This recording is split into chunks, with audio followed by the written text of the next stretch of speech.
इस झूठी औरत को अभी अदालत से बाहर निकालिए, क्योंकि इसके पेट में पल रहा बच्चा मेरे शौहर का नहीं है। नाइला की तेज आवाज़ लाहौर की फैमिली अदालत के खचाखच भरे कमरे में गूंजी, तो हर चेहरा अचानक साइमा की तरफ घूम गया। 8 माह की हामला साइमा मदई के पास खड़ी थी। उसके दोनों हाथ अपने उभरे हुए पेट पर थे और उसकी आंखों में बेइज्जती से ज्यादा खौफ था। सामने बैठा रेहान सर झुकाए रहा, गोया अपनी बीवी को अवामी तौर पर टूटते देखने की ताकत उसमें नहीं बची थी। उसकी वालिदा सादिया के चेहरे पर सख्त इत्मीनान था। नाइला ने अदालत की इजाज़त के बगैर आगे बढ़कर साइमा का बाजू पकड़ा और उसे दरवाजे की तरफ धकेलने लगी। साइमा ने तवाज़ुन संभालते हुए बस इतना कहा कि उसके बच्चे को नुकसान पहुंच सकता है, लेकिन नाइला के चेहरे पर रहम की जगह जुल्म और जिद का नशा था। अदालत के अमले ने नाइला को रोकने की कोशिश की, मगर इस लम्हे उसने साइमा को एक और ज़ोरदार धक्का दे दिया। साइमा पीछे की तरफ लड़खड़ाई और लकड़ी की रैकिंग से टकराते टकराते बची। उसके गले से बरसों से लटकती पुरानी चांदी की जंजीर टूटकर फर्श पर गिर गई। कमले की शक्ल का छोटा सा लाकट घूमता हुआ जज राशिद की मेज के पास जा रुका। जज राशिद की नज़र जैसे ही उस पर पड़ी, उनके चेहरे का रंग बदल गया। उन्होंने कांपते हाथों से लाकट उठाया, उसके पीछे कुनिंदा हरूफ देखे और कुछ देर तक सांस लेना भूल गए। उस वक्त वकील फैसल ने एक सरबुलंद लिफाफा उनकी मेज पर रखा। जज ने रिपोर्ट पढ़ी, फिर नायला की तरफ ऐसी आंखों से देखा जिनमें जज की सख्ती से ज्यादा एक बिछड़े बाप का खौफ था। उनकी आवाज कांप उठी, कोई उसे हाथ नहीं लगाएगा, वो मेरी बेटी है। कमरे में एक ऐसा सन्नाटा छा गया जैसे किसी ने वक्त रोक दिया हो। रेहान ने पहली बार सर उठाया। सादिया की उंगलियां कुर्सी के हत्थे पर जम गईं और साइमा ने बेएतबारी से जज को देखा। वो उस ऐलान का मतलब समझ पाती, इससे पहले उसके पेट में तेज दर्द उठा और उसके घुटने झुक गए। खातून पुलिस एहलकार और अदालत का एक मुलाजिम दौड़कर उसके पास पहुंचे। जज राशिद अपनी कुर्सी से उठे, मगर अगले ही लम्हे अपने ओहदे और सूरत हाल का एहसास होते ही रुक गए। उन्होंने फौरी समाअत मुलतवी की, तिबी इमदाद बुलाने का हुक्म दिया और रिकॉर्ड में दर्ज कराया कि मुमकिन खून के रिश्ते की वजह से वो इस मुकदमे की आइंदा समाअत नहीं कर सकते। लेकिन इस अदालत तक पहुंचने वाली कहानी 8 माह पहले शुरू हुई थी, जब साइमा को लगता था कि उसकी शादी मुश्किल दौर से गुजर रही है, मगर टूटने के करीब नहीं। 8 माह पहले लाहौर की सर्द सुबह में मलकों की हवेली हमेशा की तरह खामोश और दिखावे से चमक रही थी। ऊंची दीवारें, संगे मरमर के फर्श और बड़ी बड़ी खानदानी तस्वीर के दरमियान साइमा ने अपनी हमल की रिपोर्ट दोनों हाथों में कसकर पकड़ रखी थी। 4 बरस की शादी के बाद वो पहली बार मां बनने वाली थी।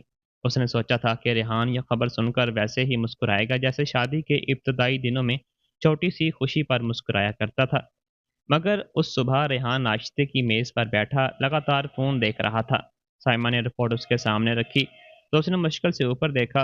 वो कुछ देर खामोश रहा, फिर रस्मी लहजे में बोला कि इसे दफ्तर के लिए देर हो रही है। साइमा की आंखों में उभरती खुशी वहीं रुक गई। सादिया ने रिपोर्ट उठाकर पढ़ी, लेकिन दुआ देने की बजाय पूछा कि डॉक्टर ने हमल ठहरने की तारीख वाज़े लिखी है या नहीं। वो सवाल साइमा के जहन में पहली बार किसी अनजान डर की तरह उतर गया। रिहान मलक लाइफ केयर का चीफ एग्जीक्यूटिव ऑफिसर था। उसके वालिद मोहसिन मलिक ने बरसों पहले छोटी दवाई कंपनी को बड़ी सल्तनत में बदला था, मगर उनकी वफात के बाद कंपनी की जिम्मेदारी रेहान पर आ गई थी। कारोबार का दबाव, बोर्ड की सियासत और मुसलसल तोसी ने उसे पहले से ज़्यादा सख्त बना दिया था।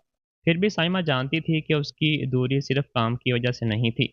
पिछले 6 महीनों से नाइला तकरीबन हर वक्त उसके आसपास रहती थी। नाइला कंपनी की डायरेक्टर कम्युनिकेशन थी, तेज दिमाग, पुरएतमाद और ख़ानदान की पुरानी जान पहचान। वो मीटिंग के बाद देर रात तक रिहान के दफ्तर में रुकती, छुट्टियों में भी उसे कॉल करती और हवेली के निजी प्रोग्रामों में ऐसे आती जैसे वो घर की फ़र्द हो। जब साइमा इस कुर्बत पर सवाल करती तो रेहान उसे गैर महफूज और तंग नज़र कह देता। साइमा बहस रोक देती, क्योंकि वो अपनी शादी को शक से नहीं बल्कि भरोसे से बचाना चाहती थी। साइमा का अपना कोई बड़ा ख़ानदान नहीं था। उसे बचपन में मुल्तान के एक यतीम खाने से एक सादा उस्ताद जोड़े ने गोद लिया था। रज़ाई वालदेन ने उसे मोहब्बत दी, तालीम दी और ख़ुद एतमादी से जीना सिखाया। मगर कॉलेज के आखिरी साल में एक सड़क हादसे में दोनों की वफ़ात हो गई। उस हादसे के बाद साइमा के पास सिर्फ कुछ तस्वीर, पुरानी किताबें और वो चांदी का लॉकेट बचा था, जो यतीम खाने के रिकॉर्ड के मुताबिक उसके साथ मिला था। लॉकेट के अंदर कपड़े का एक बारीक टुकड़ा रखा था, जिस पर फीके धागे से आलिया का नाम कड़ा था। اس نے کبھی اس نام کا مطلب ڈھونڈنے کی کوشش نہیں کی۔ شادی کے بعد اس نے یہ بات ریحان کو بتائی تھی۔ اس نے تب وعدہ کیا تھا کہ ایک دن وہ اس کے اصلی والدین کو ڈھونڈنے میں مدد کرے گا۔ وقت گزرا اور وہ وعدہ دوسرے بھولے ہوئے وعدوں کی طرح کہیں پیچھے چھوٹ گیا۔ حمل کی خبر کے کچھ دنوں بعد سائمہ نے سعدیہ کے رویے میں عجیب تبدیلی دیکھی۔ ایک دن سعدیہ مسجد میں نماز کے بعد تسبیح پھیر رہی تھی کہ سائمہ کے دوپٹے سے لاکٹ باہر آ گیا۔ اسے دیکھتے ہی سائمہ کے ہاتھ سے تسبیح گر گئی۔ تسبیح میز سے ٹکرائی اور حویلی میں مدھم آواز پہنچی۔ سائمہ گھبرا کر ان کی طرف بڑھی مگر سعدیہ نے اس کا ہاتھ جھٹک دیا اور پوچھا کہ یہ لاکٹ اسے کہاں سے ملا۔ سائمہ نے وہی پرانی بات بتائی، یتیم خانہ، کپڑے کا ٹکڑا اور عالیہ کا نام۔ سعدیہ کچھ دیر اسے دیکھتی رہی، پھر بولی کہ ایسی سستی چیزیں بڑے گھر کی بہو کو زیب نہیں دیتی۔ انہوں نے لاکٹ پھینک دینے کا مشورہ دیا، لیکن ان کی آواز میں نفرت سے زیادہ خوف تھا۔ اس رات سائمہ نے پہلی بار لاکٹ کو غور سے دیکھا اور پیچھے کنندہ دو حروف الف رے صاف کرنے کی کوشش کی، جنہیں وہ برسوں سے کسی کاریگر کا نشان سمجھتی تھی۔ اسی دوران نائلہ نے ریحان کے ذہن میں شک کا بیج بونا شروع کر دیا۔ پہلے اس نے بظاہر پوچھا کہ سائمہ اکثر کس کے فون پر بات کرتی ہے۔ پھر اس نے بتایا کہ کمپنی کے وکیل فیصل کو کئی بار حویلی کے آس پاس دیکھا گیا ہے۔ حقیقت یہ تھی کہ فیصل سائمہ کے رضائی والد کا سابق طالب علم تھا اور ان کی وفات کے بعد کچھ قانونی کاغذات سنبھالنے میں اس کی مدد کرتا تھا۔ وہ سائمہ کے لیے بھائی جیسا تھا، لیکن نائلہ نے اس تعلق کو شک کا رنگ دے دیا۔ ایک شام اس نے ریحان کو دور سے لی گئی تصاویر دکھائیں، جن میں سائمہ اور فیصل ایک ہوٹل کی لابی میں بیٹھے تھے۔ تصاویر میں یہ نہیں دکھ رہا تھا کہ وہاں یتیم خانے کے دو افسر بھی موجود تھے۔ نائلہ نے کہا کہ وہ صرف ریحان کو خبردار کرنا چاہتی ہے۔ ریحان نے تصویر جیب میں رکھ لی اور اسی رات سے سائمہ سے بغیر کوئی وجہ پوچھے الگ کمرے میں سونے لگا۔ سائمہ نے سمجھانے کی کئی کوششیں کی۔ اس نے کہا کہ وہ اپنی ولادت سے جڑی دستاویزات پانے کے لیے فیصل سے ملتی ہے۔ اس نے یتیم خانے کی ای میل، میٹنگ کے پیغامات اور افسران کے نام تک دکھائے۔ اگر ریحان کی آنکھوں میں بھروسہ لوٹنے کی بجائے چوٹ اور تکبر بڑھتا گیا۔ نائلہ نے ٹھیک وہی وقت چنا تھا جب کمپنی ایک بڑے انضمام کی تیاری کر رہی تھی اور ریحان ذہنی دباؤ میں تھا۔ وہ ہر مخالفت کو دھوکہ سمجھنے لگا تھا۔ سعدیہ نے بھی بیٹے سے کہا کہ یتیم اور گھر سے باہر آنے والی لڑکیوں کے پس منظر کا کوئی بھروسہ نہیں ہوتا۔ وہ جملہ سن کر سائمہ کے اندر کچھ ٹوٹ گیا، کیونکہ شادی کے وقت وہی سعدیہ اسے باسلیقہ، پڑھی لکھی اور گھر سنبھالنے کے قابل کہتی تھی۔ اب اس کی پہچان اچانک بے عزتی کا ہتھیار بن گئی تھی۔ پھر بھی اس نے اپنے بچے کی خاطر گھر چھوڑنے کا خیال ٹال دیا۔ ایک دن معمول کی جانچ کے لیے نجی ہسپتال جاتے وقت سائمہ کی ملاقات فاطمہ سے ہوئی۔ تقریباً 60 برس کی وہ خاتون ہسپتال کے پرانے ریکارڈ ڈپارٹمنٹ میں عارضی کام کر رہی تھی۔ سائمہ کے گلے کا لاکڑ دیکھ کر فاطمہ کا قد اچانک رک گیا۔ ان کے ہاتھ سے کوئی فائل پھسل کر گر پڑی اور چہرے پر ایسا خوف اترا جیسے کسی مردہ یاد نے سامنے آ کر ان کا راستہ روک لیا ہو۔ انہوں نے سائمہ سے نام پوچھا، پھر تاریخ پیدائش اور جائے پیدائش کے بارے میں جاننا چاہا۔ سائمہ نے بتایا کہ صحیح جائے پیدائش معلوم نہیں اور یتیم خانے نے تخمینی تاریخ درج کی تھی۔ فاطمہ نے اس کے چہرے کو بہت دیر تک دیکھا، خاص طور پر آنکھیں اور بائیں جانب 5 چھوٹے پیدائشی نشان۔ وہ کچھ کہنا چاہتی تھی مگر پیچھے سے ہسپتال کے منتظم آتے ہی چپ ہو گئی۔ انہوں نے صرف اتنا کہا کہ لاکٹ کبھی کسی کو نہ دینا، کیونکہ کچھ نشانیاں زیور نہیں، گواہی ہوتی ہیں۔ فاطمہ کی بات سائمہ کے ذہن میں گونجتی رہی۔ اس نے رات انٹرنیٹ پر پرانے ہسپتالوں کی آگ کی وارداتوں اور عالیہ نام سے جڑے ریکارڈ ڈھونڈے مگر کچھ ہاتھ نہ آیا۔ اگلی صبح اس کے کمرے کی الماری کھلی ملی۔ کپڑے بکھرے تھے، دستاویزات الٹ پڑی تھیں اور لاکٹ کا ڈبہ غائب تھا۔ خوش قسمتی سے سائمہ وہ لاکٹ پہن کر سوئی تھی۔ اس نے سیکیورٹی عملے سے کیمرے دیکھنے کو کہا، لیکن سعدیہ نے معاملہ دبا دیا۔ انہوں نے کہا کہ گھر میں چور نہیں آتے اور حمل میں سائمہ کو وہم ہونے لگا ہے۔ اسی دن نائلہ بلا اطلاع حویلی پہنچی۔ اب اس کی نظر بار بار سائمہ کے گلے پر جا رہی تھی۔ سائمہ نے پہلی بار نائلہ سے براہ راست پوچھا کہ کیا وہ اس کے کمرے میں گئی تھی۔ نائلہ مسکرا کر بولی کہ اسے پرانے زیوروں میں کوئی دلچسپی نہیں۔ اس کی دلچسپی صرف ان چیزوں میں ہے جو مستقبل بدل سکتی ہیں۔ ریحان اور سائمہ کے درمیان دوری بڑھتی گئی۔ ایک رات ریحان نے اچانک اس سے پوچھا کہ حمل ٹھہرنے کے اندازے والے دنوں میں وہ کہاں تھی۔ سائمہ چونک گئی۔ وہ تاریخ ان کے ساتھ گزارے ملتان کے سفر سے میل کھاتی تھی، جہاں دونوں نے طویل عرصے بعد اپنے تعلقات کو بہتر کرنے کی کوشش کی تھی۔ پھر بھی ریحان نے کہا کہ رپورٹ میں کچھ فرق ہو سکتا ہے اور وہ پیدائش سے پہلے باپ کا تعین کرنا چاہتا ہے۔ سائمہ نے اسے اپنے وجود پر حملہ سمجھا۔ اس نے پوچھا کہ کیا وہ واقعی مانتا ہے کہ میں نے اسے دھوکہ دیا ہے؟ ریحان نے براہ راست جواب نہیں دیا۔ اس نے صرف تصاویر میز پر پھینکی اور کمرے سے نکل گیا۔ سائمہ نے ان تصاویر کو دیکھا، پھر اس میں ہوٹل کی دیوار پر لگے آئینے میں یتیم خانے کے افسر کی دھندلی پرچھائی پہچانی۔ اسے سمجھ آ گیا کہ تصاویر جان بوجھ کر اس زاویے سے لی گئی تھی تاکہ دوسرے لوگ نظر نہ آئیں۔ اگلے دن سائمہ فیصل کے دفتر پہنچی۔ اس نے تصاویر اس کے سامنے رکھیں اور پوچھا کہ کیا ان کی میٹنگ کا سی سی ٹی وی ریکارڈ مل سکتا ہے۔ فیصل نے فوری ہوٹل انتظامیہ کو قانونی درخواست بھیجی، لیکن پتہ چلا کہ اس ہفتے کا ویڈیو سرور سے ہٹ چکا ہے۔ یہ عام تکنیکی خرابی نہیں تھی، کسی نامعلوم شخص نے ڈیٹا مٹا دیا تھا۔ فیصل نے سائمہ کو خبردار کیا کہ اس کے خلاف منصوبہ بندی طریقے سے مواد تیار کیا جا رہا ہے۔ اس نے یہ بھی بتایا کہ یتیم خانے سے حاصل پرانے ریکارڈ میں ایک غیر معمولی اندراج ملا ہے۔ سائمہ کو پہنچانے والی گاڑی کسی سماجی ادارے کی نہیں بلکہ ملک فارماسیوٹیکل کمپنی کی رجسٹرڈ تھی، جو دراصل ریحان کی کمپنی کا پرانا نام تھا۔ سائمہ کو لگا جیسے کمرے کی ہوا باری ہوگی۔ جس خاندان میں وہ شادی کر کے آئی تھی، وہی خاندان اس کے یتیم خانے پہنچنے سے کس طرح اجڑا ہوا تھا۔ فیصل نے پرانی کمپنی کے ریکارڈ، ہسپتال کے دستاویزات اور گاڑی کی رجسٹریشن کی کاپیاں اکٹھی کرنے کا وعدہ کیا۔ سائمہ نے اس سے یہ بات ریحان کو بتانے کی خواہش جتائی، مگر فیصل نے روکا۔ اس کا کہنا تھا کہ جب تک یہ واضح نہ ہو جائے کہ خاندان میں کون سچ چھپا رہا ہے، ہر معلومات شیئر کرنا خطرناک ہو سکتا ہے۔ سائمہ کو فیصل کی احتیاط مناسب لگی، پھر بھی اس نے سچ چھپانے کا خیال اسے جرم سے بھر دیا۔ اس نے شادی ہمیشہ کھلے پن پر بنائی تھی، لیکن اب اس کا شوہر خود اس پر یقین نہیں کر رہا تھا۔ واپسی پر اس نے حویلی کے باہر ایک کالی گاڑی دیکھی، جو فیصل کے دفتر سے نکلنے کے بعد بھی اس کا پیچھا کرتی رہی۔ ڈرائیور کا چہرہ واضح نہیں تھا، مگر گاڑی کمپنی کے سیکیورٹی بیڑے جیسی تھی۔ اسی شام سعدیہ نے خاندانی اجلاس بلایا، جہاں ریحان، نائلہ، چھوٹا بیٹا زین اور کمپنی کے مالی افسر موجود تھے۔ سائمہ کو دیکھ کر سعدیہ نے رسمی لہجے میں کہا کہ آج انضمام سے پہلے خاندان کی جائیداد کی تنظیم نوح کی جا رہی ہے، اس لیے تمام افراد کو کچھ دستاویزات پر دستخط کرنے ہوں گے۔ سائمہ کے سامنے رکھی فائل میں گھریلو جائیداد، ازدواجی حقوق اور مستقبل کے دعووں سے جڑے کئی صفحات تھے۔ وہ دستخط کرنے ہی والی تھی کہ اس کی نظر ایک عجیب سطر پر پڑی۔ اس میں لکھا تھا کہ دستخط کرنے والا عالیہ ٹرسٹ سے کسی موجودہ یا مستقبل کے فائدے کا دعویٰ نہیں کرے گا۔ سائمہ نے پوچھا کہ اس ٹرسٹ کا اس سے کیا تعلق ہے؟ کمرے میں کچھ دیر کی عجیب خاموشی چھا گئی۔ سعدیہ نے فوری فائل بند کر دی اور کہا کہ وکلا نے عام فارمولہ استعمال کیا ہے۔ نائلہ نے ہنستے ہوئے بات ٹال دی، مگر زین کا چہرہ بتا رہا تھا کہ یہ عام غلطی نہیں تھی۔ اجلاس کے بعد سائمہ نے زین کو برآمدے میں روک کر عالیہ ٹرسٹ کے بارے میں پوچھا، تو اس نے پہلے انجان بننے کی کوشش کی، پھر دھیرے سے بتایا کہ یہ ایک پرانا ٹرسٹ ہے، جس کے پاس کمپنی کے کچھ غیر فعال شیئرز ہیں۔ ان شیئر کا اصل فائدہ اٹھانے والا برسوں سے لاپتہ ہے، اس لیے خاندان نے انہیں کبھی فعال نہیں سمجھا۔ وہ مزید بتاتا کہ سعدیہ وہاں آ گئی اور انہوں نے زین کو سخت لہجے میں اندر بھیج دیا اور سائمہ سے کہا کہ حاملہ خواتین کو کاروباری معاملات میں دماغ نہیں لڑانا چاہیے۔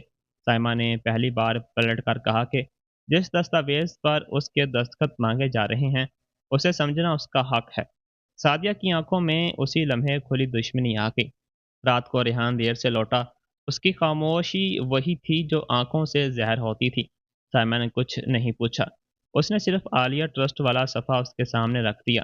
ریحان نے پڑھتے ہی پیشانی سکیڑ لی اور کہا کہ اسے اس شک کی اطلاع نہیں تھی۔ یہ جواب سائمہ کے لیے امید کی چھوٹی سی کرن تھی، لیکن اگلے ہی پل ریحان نے موضوع بدل کر بدریت کی جانچ پر رضامندی مانگی۔ اس نے کہا کہ رپورٹ صاف آ جائے گی تو سب شکوک ختم ہو جائیں گے۔ سائمہ نے بہت دیر تک اسے دیکھا، اسے لگا کہ وہ کسی ایسے شخص کے سامنے کھڑی ہے جسے وہ جانتی بھی ہے اور نہیں بھی۔ آخر کار اس نے بچے کی حفاظت کی شرط پر جانچ کے لیے رضامندی دے دی۔ ریحان نے راحت کی سانس لی، مگر سائمہ کے اندر بھروسے کا آخری قطرہ بھی ختم ہو گیا تھا۔ جانچ ہسپتال کے خصوصی شعبے میں ہونی تھی۔ ڈاکٹر مریم نے واضح کیا کہ حمل میں غیر ضروری خطرہ نہیں لیا جائے گا اور صرف محفوظ خون پر مبنی ٹیسٹ ہوگا۔ سائمہ کا نمونہ لیا گیا، پھر ریحان کا۔ نائلہ بھی ہسپتال پہنچی، جبکہ اس کی وہاں کوئی ضرورت نہیں تھی۔ اس نے کہا کہ کمپنی کی فائل پر ریحان کے دستخط درکار ہیں۔ साइमा ने देखा कि नमूने वाले लिफाफे एक मुआवन को दिए गए और कुछ देर मिनट बाद वही मुआवन नाइला के साथ गलियारे में बात कर रहा था। साइमा उनके पास पहुंची तो दोनों खामोश हो गए। नाइला ने मुस्कुराते हुए कहा कि वो सिर्फ कारपोरेट हेल्थ प्रोग्राम पर गुफ्तगू कर रही थी। डॉक्टर मरियम ने साइमा की बेचैनी देखी, लेकिन तब तक लिफाफे लेबॉर्ट्री बेचे जा चुके थे। साइमा ने डॉक्टर से दरख्वास्त की कि नमूनों की शनाख्त और अमल का मुकम्मल रिकॉर्ड महफूज रखा जाए। 3 दिन बाद रिपोर्ट आई। रेहान ने उसे अपने दफ्तर में खोला, जहां नाइला और सादिया पहले से मौजूद थीं। साइमा को जानबूझकर बाद में बुलाया गया। कमरे में दाखिल होते ही उसने रेहान का चेहरा देखा। वो समझ गई कि कुछ खौफनाक हुआ है। रिपोर्ट में लिखा था कि दस्तयाब हयातियाती नमूनों की बुनियाद पर रेहान को इस जनीन का बाप नहीं माना जा सकता। साइमा ने रिपोर्ट छीन कर पढ़ी, फिर डॉक्टर मरियम को फ़ोन करना चाहा, मगर सादिया ने उसका फ़ोन मेज़ से उठा लिया। नायला ने धीरे से कहा कि सच चाहे जितना कड़वा हो, सामने आ ही जाता है। रिहान ने सामा से पूछा कि बच्चे का बाप कौन है। यह सवाल सुनते ही सामा के चेहरे पर आंसू नहीं आए। उसकी बेइज्जती इतनी गहरी थी कि आंसू भी रास्ता भूल गए। उसने बस कहा कि रिपोर्ट झूठी है और वह खुद मुख्तार जांच कराएगी। रिहान ने उस दिन उसे घर से नहीं निकाला, लेकिन उनके दरमियान मियाँ बीवी का रिश्ता ख़त्म हो चुका था। वो मेहमान खाने में चला गया और अगले हफ्ते वकला से मिलने लगा। सादिया ने नौकरों के सामने साइमा को बहू कहना बंद कर दिया। नाइला बिला रोक टोक हवेली आती, रिहान के साथ खाना खाती और कंपनी के फैसलों पर बहस करती। साइमा अपने कमरे में बंद होकर टूट सकती थी, मगर हमल में बच्चे की हरकत उसे हर बार संभाल लेती। उसने डॉक्टर मरियम से खुफिया तौर पर रब्ता किया। डॉक्टर ने बताया कि रिपोर्ट बराह रास्त उनके शोबे से जारी नहीं हुई थी। नमूने बाहर की लेबॉर्ट्री बेचे गए थे। उन्होंने अमल की जांच करने का यकीन दिलाया। साइमा ने उसी रात फैसल को पैगाम भेजा कि मामला सिर्फ अज़दवाजी धोखे का नहीं रहा, कोई उसके बच्चे की पहचान बदलना चाहता है। कुछ दिनों बाद फैसल हवेली आया, लेकिन साइमा से मिलने की इजाज़त नहीं दी गई। वो कानूनी नोटिस छोड़कर चला गया, जिसमें खुद मुख्तार टेस्ट और तमाम तबी रिकॉर्ड महफूज रखने का मुतालिबा था। नाइला ने वही नोटिस रिहान को दिखाकर कहा कि साइमा ने पहले से वकील तैयार कर रखा था, गोया वो तलाक लेकर जायदाद लेने की मनसूबाबंदी कर रही है। रिहान का शक और गहरा हो गया। रात में उसने साइमा के कमरे में जाकर कहा कि अगर वो इत्मीनान से तलाक ले ले और बच्चे पर किसी दावे से दस्तबरदार हो जाए तो वो उसे माली इमदाद देगा। साइमा ने पूछा कि क्या वो अपने ही बच्चे को पैसे देकर भूल जाएगा। रेहान ने चेहरा फेर लिया और कहा कि रिपोर्ट कुछ और कहती हैं। साइमा ने पहली बार पुख्ता लहजे में जवाब दिया कि रिपोर्ट बदली जा सकती है, लेकिन एक माँ अपने हमल में पल रहे सच को नहीं बदल सकती। अगली सुबह साइमा रेहान के मुतालिया कमरे में पुराने बीमा कागजात ढूंढ रही थी। उसे खुद मुख्तार जांच के लिए ख़ानदानी तबी तारीख चाहिए थी। मेज़ की दरार में उसे वही होटल वाली तस्वीर का असल लिफाफा मिला। लिफाफे पर मलक फार्मास्यूटिकल के मीडिया डिपार्टमेंट की अंदरूनी मोहर थी, जिसका कंट्रोल नाइला के पास था। साइमा का शक तकरीबन यकीन बन गया। तभी बाहर गुलियारे में कदमों की आहट सुनाई थी। वो पर्दे के पीछे बने छोटे कुतुब खाने में छुप गई। नाइला और सादिया कमरे में दाखिल हुई। नाइला ने दरवाज़ा बंद किया और धीरे से कहा कि रेहान पूरी तरह रिपोर्ट पर यकीन कर चुका है। अब सिर्फ साइमा से दस्तबरदारी और ट्रस्ट वाले कागजात पर दस्तखत कराने बाकी हैं। सादिया ने खबरदार किया कि पैदाइश से पहले सब खत्म होना चाहिए, वरना बरसों पुराना राज खुल जाएगा। साइमा ने सांस रोक कर सुनी। नाइला ने आगे कहा कि जैसे ही रेहान मान लेगा कि बच्चा उसका नहीं, वो साइमा को घर से निकाल देगा। उसके बाद अदालत से बदचलनी का इल्ज़ाम लगाकर तलाक ली जाएगी और आलिया ट्रस्ट पर उसका मुमकिन दावा भी ख़त्म कर दिया जाएगा। सादिया ने पूछा कि अगर साइमा को अपनी असल पहचान का पता चल गया तो क्या होगा। नाइला की आवाज़ में ठंडी जुल्म था। उसने कहा कि जिस लड़की को बचपन में दुनिया से गायब किया जा सकता है, उसे दोबारा बदनाम करना मुश्किल नहीं होगा। साइमा के हाथ कांपने लगे, मगर उसने अपने फ़ोन का रिकॉर्डर चालू कर लिया। उसी लम्हे उसके पेट में बच्चे ने ज़ोर से हरकत की और पास रखी किताब फर्श पर गिर गई। कमरे में खामोशी छा गई। नाइला के कदम आहिस्ता आहिस्ता पर्दे की तरफ बढ़ने लगे, जबकि साइमा पहली बार समझ चुकी थी कि उसकी शादी नहीं, उसकी पूरी पहचान एक मंसूबा बंद साजिश के घेरे में थी। नाइला के कदम पर्दे के करीब पहुंच रहे थे। साइमा ने फ़ोन अपनी साड़ी के पल्लों में छुपाया और सांस रोक ली। उसके पेट में फिर हरकत हुई, गोया जिनियन भी बाहर मंडलाते खतरे को महसूस कर रहा था। नाइला ने हाथ बढ़ाकर पर्दा हटाने की कोशिश की, तभी गलियारे से जैन की आवाज़ आई कि बोर्ड के डायरेक्टर वीडियो कॉल पर मुंतज़िर हैं। सादिया ने झुंझला कर नायला को रोका और दोनों जल्दी से कमरे से निकल गईं। दरवाज़ा बंद होने के बाद भी साइमा कुछ देर वहीं खड़ी रही। उसके घुटने कांप रहे थे और हथेलियों में पसीना था। उसने रिकॉर्डिंग चेक की तो इब्तदाई हिस्सा वाज़ेह था, लेकिन किताब गिरने के बाद कपड़े की रगड़ से आखिरी अल्फाज गायब थे। फिर भी उसमें नायला की आवाज़ साफ सुनाई दे रही थी कि रिहान को बच्चे पर शक दिलाकर साइमा से ट्रस्ट के कागजात पर दस्तखत कराए जाएंगे। ये पहली ठोस गवाही थी कि उसके खिलाफ सब कुछ मनसूबाबंदी था। साइमा कमरे से निकली तो गलियारा खाली था। वो आहिस्ता आहिस्ता अपने ख्वाबगाह तक पहुंची, दरवाज़ा बंद किया और रिकॉर्डिंग की कई कापियां बनाकर मुख्तलिफ जगहों पर महफूज कर लीं। एक कॉपी उसने फैसल को भेजी, दूसरी ऑनलाइन महफूज फोल्डर में रखी और तीसरी एक पुरानी पिन ड्राइव में डालकर लाकड़ के डब्बे के नीचे छुपा दी। कुछ ही मिनटों में फैसल का फ़ोन आया। उसकी आवाज़ में तशवीश थी। उसने कहा कि रिकॉर्डिंग अहम है, लेकिन अदालत में इसे कबूल कराने के लिए उसकी तस्दीक करानी होगी। उसने साइमा को किसी भी दस्तावेज पर दस्तखत ना करने और अकेले अस्पताल ना जाने का मशवरा दिया। साइमा ने पूछा कि आलिया ट्रस्ट के बारे में उसने क्या ढूंढा है। फैसल ने बताया कि ट्रस्ट के पास मलक फार्मास्यूटिकल के 15% शेयर हैं, जिनकी कीमत अब करोड़ों है। असल फ़ायदा उठाने वाले की शिनाख्त होते ही वो शेयर फ़ाल हो सकते हैं। साइमा के लिए पहली बार वाज़ेह हुआ कि ये साज़िश सिर्फ शादी तोड़ने के लिए नहीं, बल्कि एक बड़ी जायदाद पर कब्ज़ा करने के लिए रचाई गई थी। उसी रात रिहान कमरे में आया। उसके हाथ में तलाक की इब्तदाई दस्तावेज़ात थीं और चेहरे पर थकावट के साथ सख्ती भी।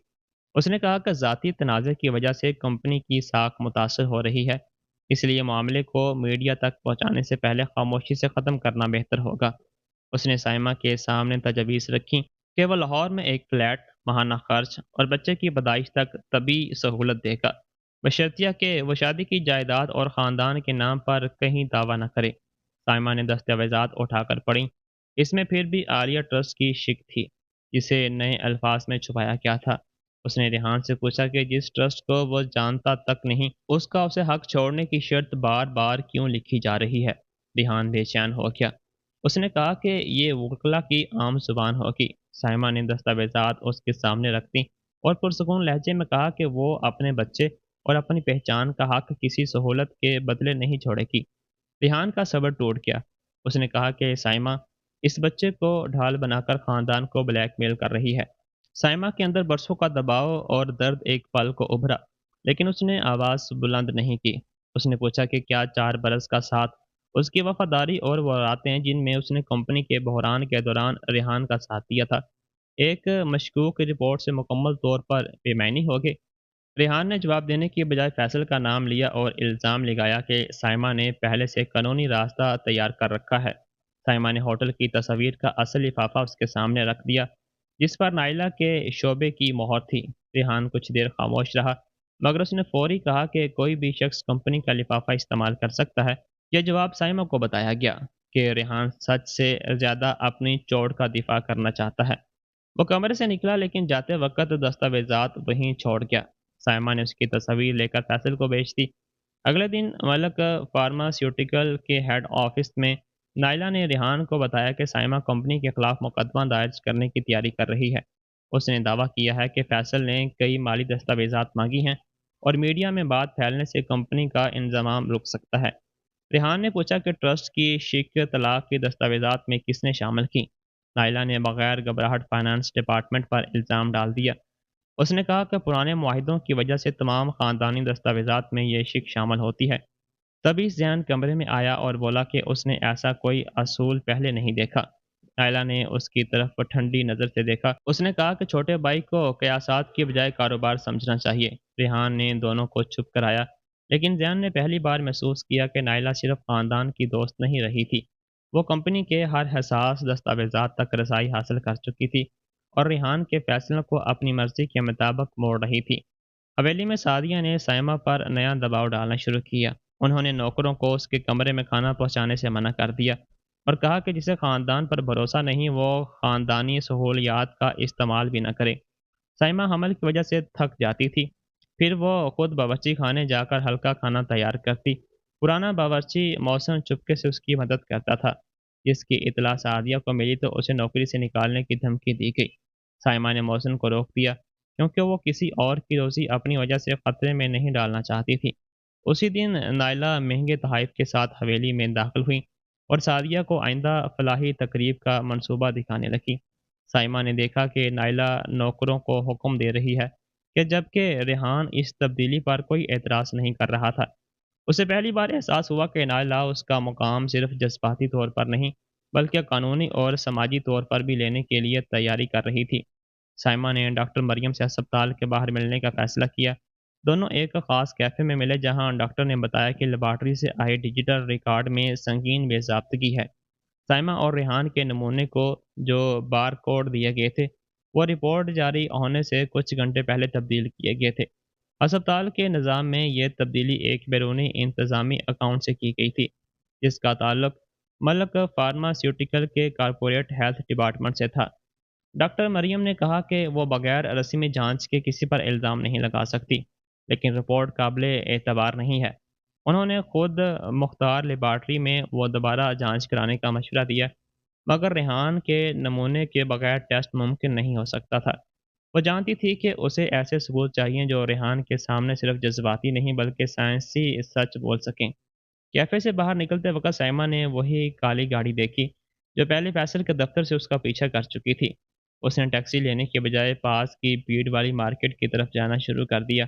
गाड़ी आहिस्ता आहिस्ता पीछे चलती रही। साइमा एक जेवर की दुकान में दाखिल हुई और पिछले दरवाजे से निकलकर दूसरी सड़क पर पहुंची।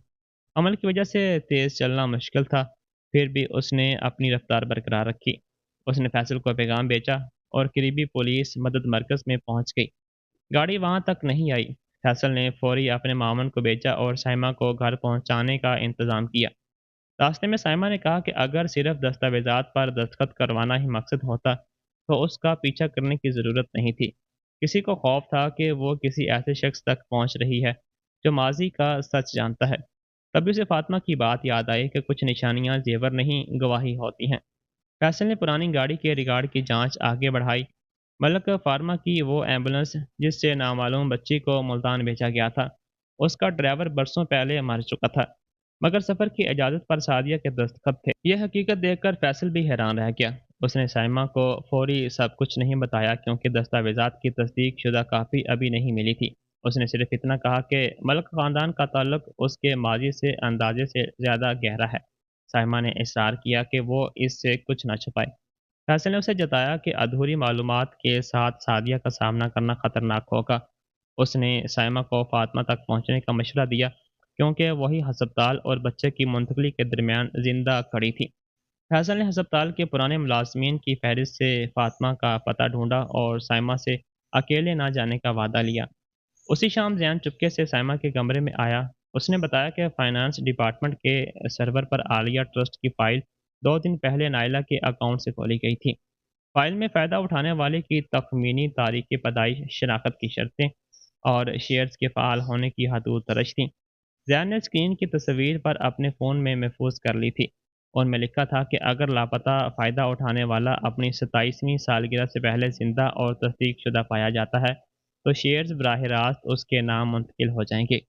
अगर वह मुर्दा करार पाती रही तो हकूक ट्रस्ट के शरीक मुंतज़मीन और ख़ानदान में बांटे जा सकते थे। साइमा की तखमीनी तारीख़ पैदाइश इस हद में मुताबिकत रखती थी। जैन ने इतराफ़ किया कि सादिया कई बरसों से हर सालगिरह के आसपास इस फाइल का जायज़ा लेती थी। साइमा ने उससे पूछा कि क्या वो अदालत में ये बात कहेगी। जैन डर गया। उसने कहा कि माँ के ख़िलाफ़ जाना आसान नहीं, लेकिन वो किसी हामिला औरत के साथ नाइंसाफ़ी होते हुए नहीं देख सकता। जैन के जाने के बाद साइमा ने सोचा कि फ़ोन पर मौजूद रिकॉर्डिंग उसे भेजे, मगर रुक गई। वो नहीं जानती थी कि जैन मुकम्मल तौर पर उसके साथ है या ख़ानदान के दबाव में पीछे हट जाएगा। अगले दिन सादिया ने अचानक ऐलान किया कि साइमा की ज़हनी सेहत की जांच कराई जाए। उन्होंने रेहान से कहा कि हमल में साइमा को वहम हो रहे हैं। वो नौकरों पर चोरी का इल्ज़ाम लगाती हैं और ख़ानदान की पुरानी दस्तावेज़ात के बारे में अजीब कहानियाँ बनाती हैं। आयला ने इत्तफ़ाक़ किया और मशवरा दिया कि अदालत में ये रिपोर्ट कारआमद हो सकती है। रेहान पहले हिचकिचाया, लेकिन सादिया ने उसे यकीन दिलाया कि उससे बच्चे की हिफाजत यकीनी होगी। साइमा ने बाहर खड़े होकर पूरी गुफ्तगू सुन ली। उसे समझ आ गया कि वो उसकी बात को झूठा साबित करने के लिए उसे ज़हनी तौर पर गैर मुस्तहकम करार देना चाहते हैं। اس نے فوری فیصل کو اطلاع دی اور واضح کیا کہ کسی بھی ڈاکٹر سے ملنے سے پہلے اس کا وکیل موجود رہے گا۔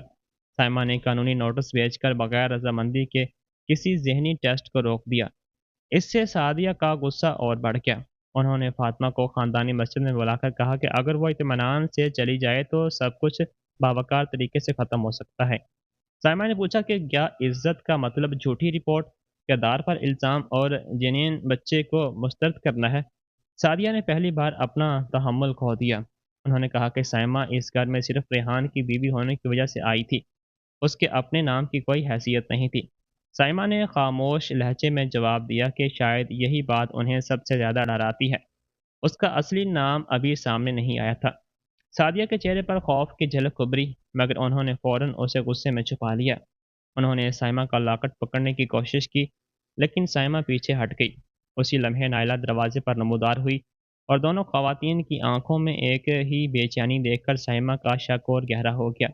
نائلہ نے اپنی سازشوں کو مزید یقینی بنانے کے لیے ہوٹل کی نئی تصاویر تیار کرائی۔ اس بار تصویر میں فیصل سائمہ کا ہاتھ پکڑے دکھائی دے رہا تھا۔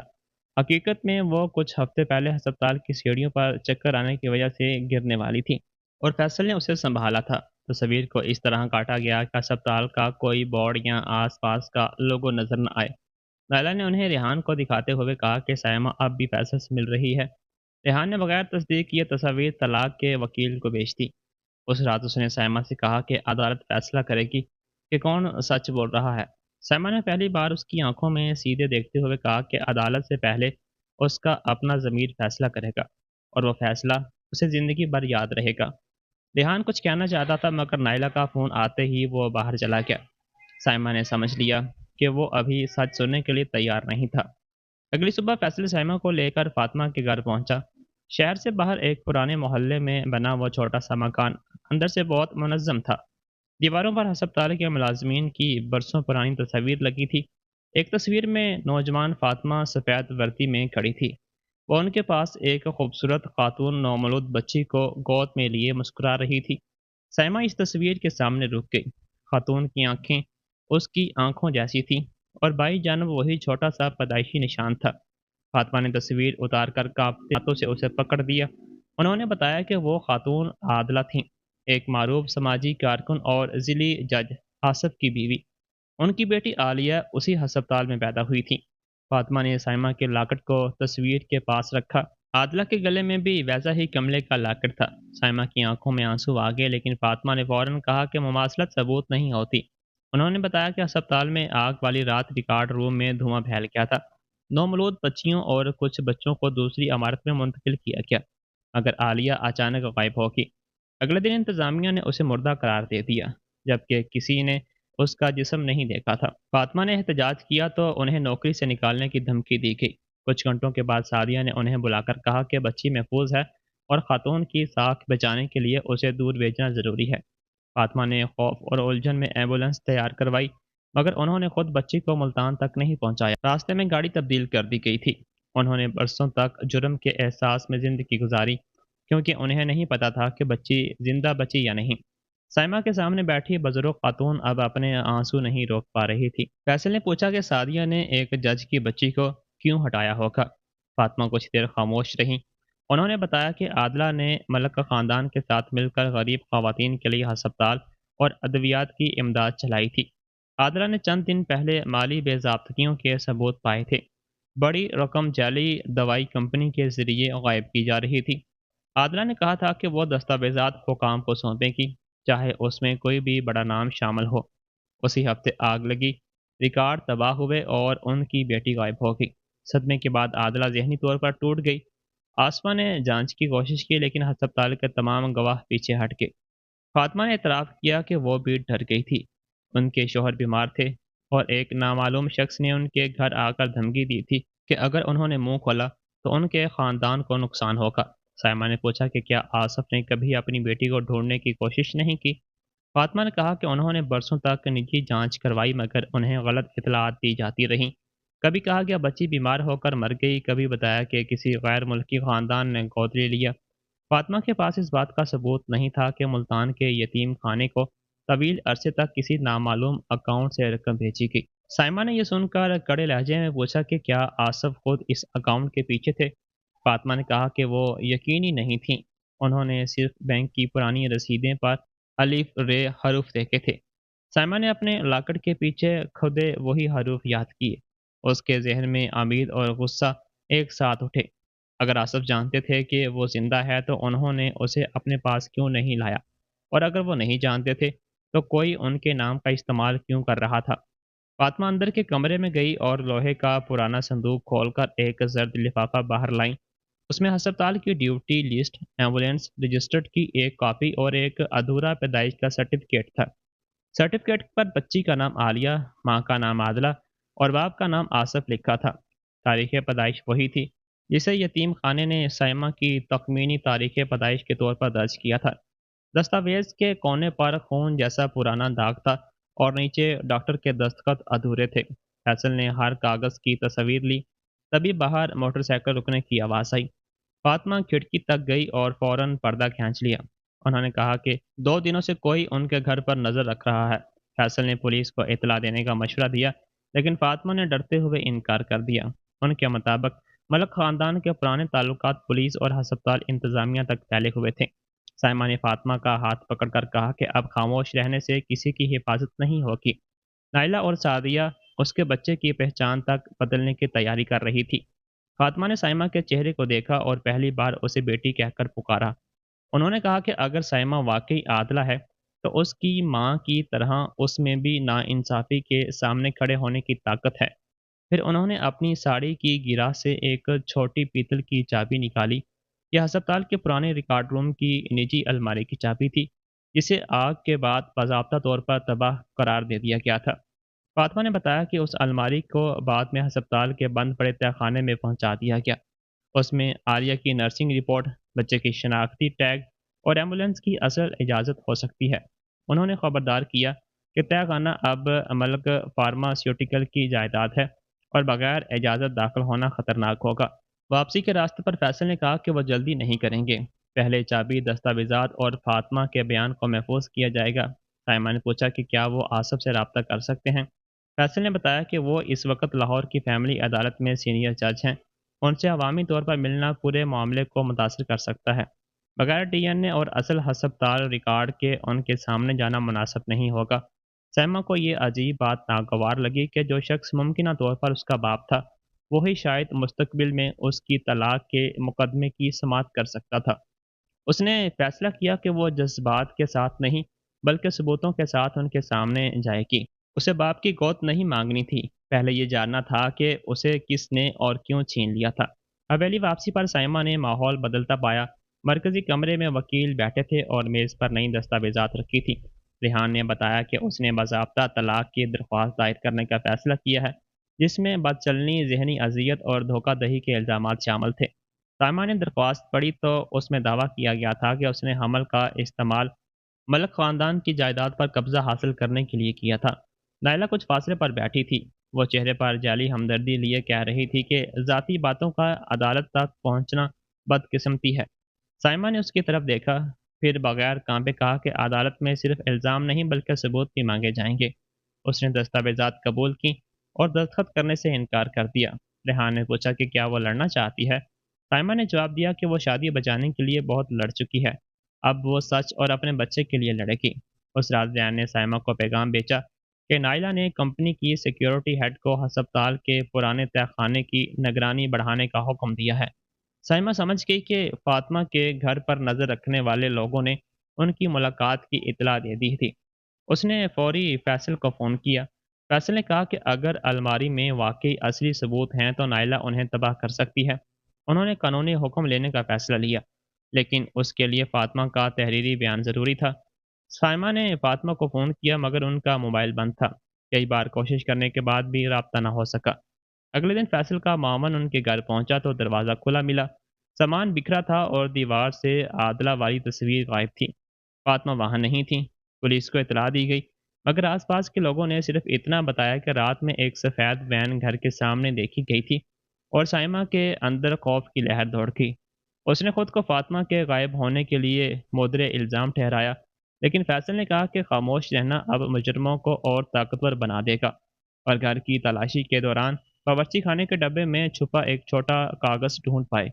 उस पर फातिमा ने अस्पताल के तहखाने की अलमारी का नंबर और एक जुमला लिखा था, जिसमें बच्ची को भेजने का हुक्म दिया गया था। उसमें लिखा था कि सिर्फ सादिया नहीं थी। नीचे एक नाम लिखने की कोशिश की गई थी, लेकिन कागज़ का हिस्सा फटा हुआ था। सिर्फ आखिरी हरूफ दिखाई दे रहे थे, जो मलक के लफ्ज़ से मिलते थे। साइमा का जहन घूम गया। क्या मोहसिन मलिक इस साजिश का असली सरगना था, या ख़ानदान का कोई और फर्द आज भी जिंदा था और उसे कंट्रोल कर रहा था? उसी वक्त नायला ने रोहान के सामने एक नया सबूत रखा। यह होटल के मुलाजिम का तहरीरी बयान था, जिसमें दावा किया गया था कि साइमा और फैसल कई बार निजी कमरे में मिले थे। रेहान ने बगैर जांच किए बयान को अपने वकील को भेज दिया। फिर नायला ने तजवीज़ दी कि जेनियन बच्चे की कस्टडी के लिए अदालत से हिफाजती हुक्म मांगा जाए, क्योंकि साइमा ज़हनी तौर पर गैर मुस्तहकम हो सकती है। रेहान ने इस बार फौरी रजामंदी नहीं दी।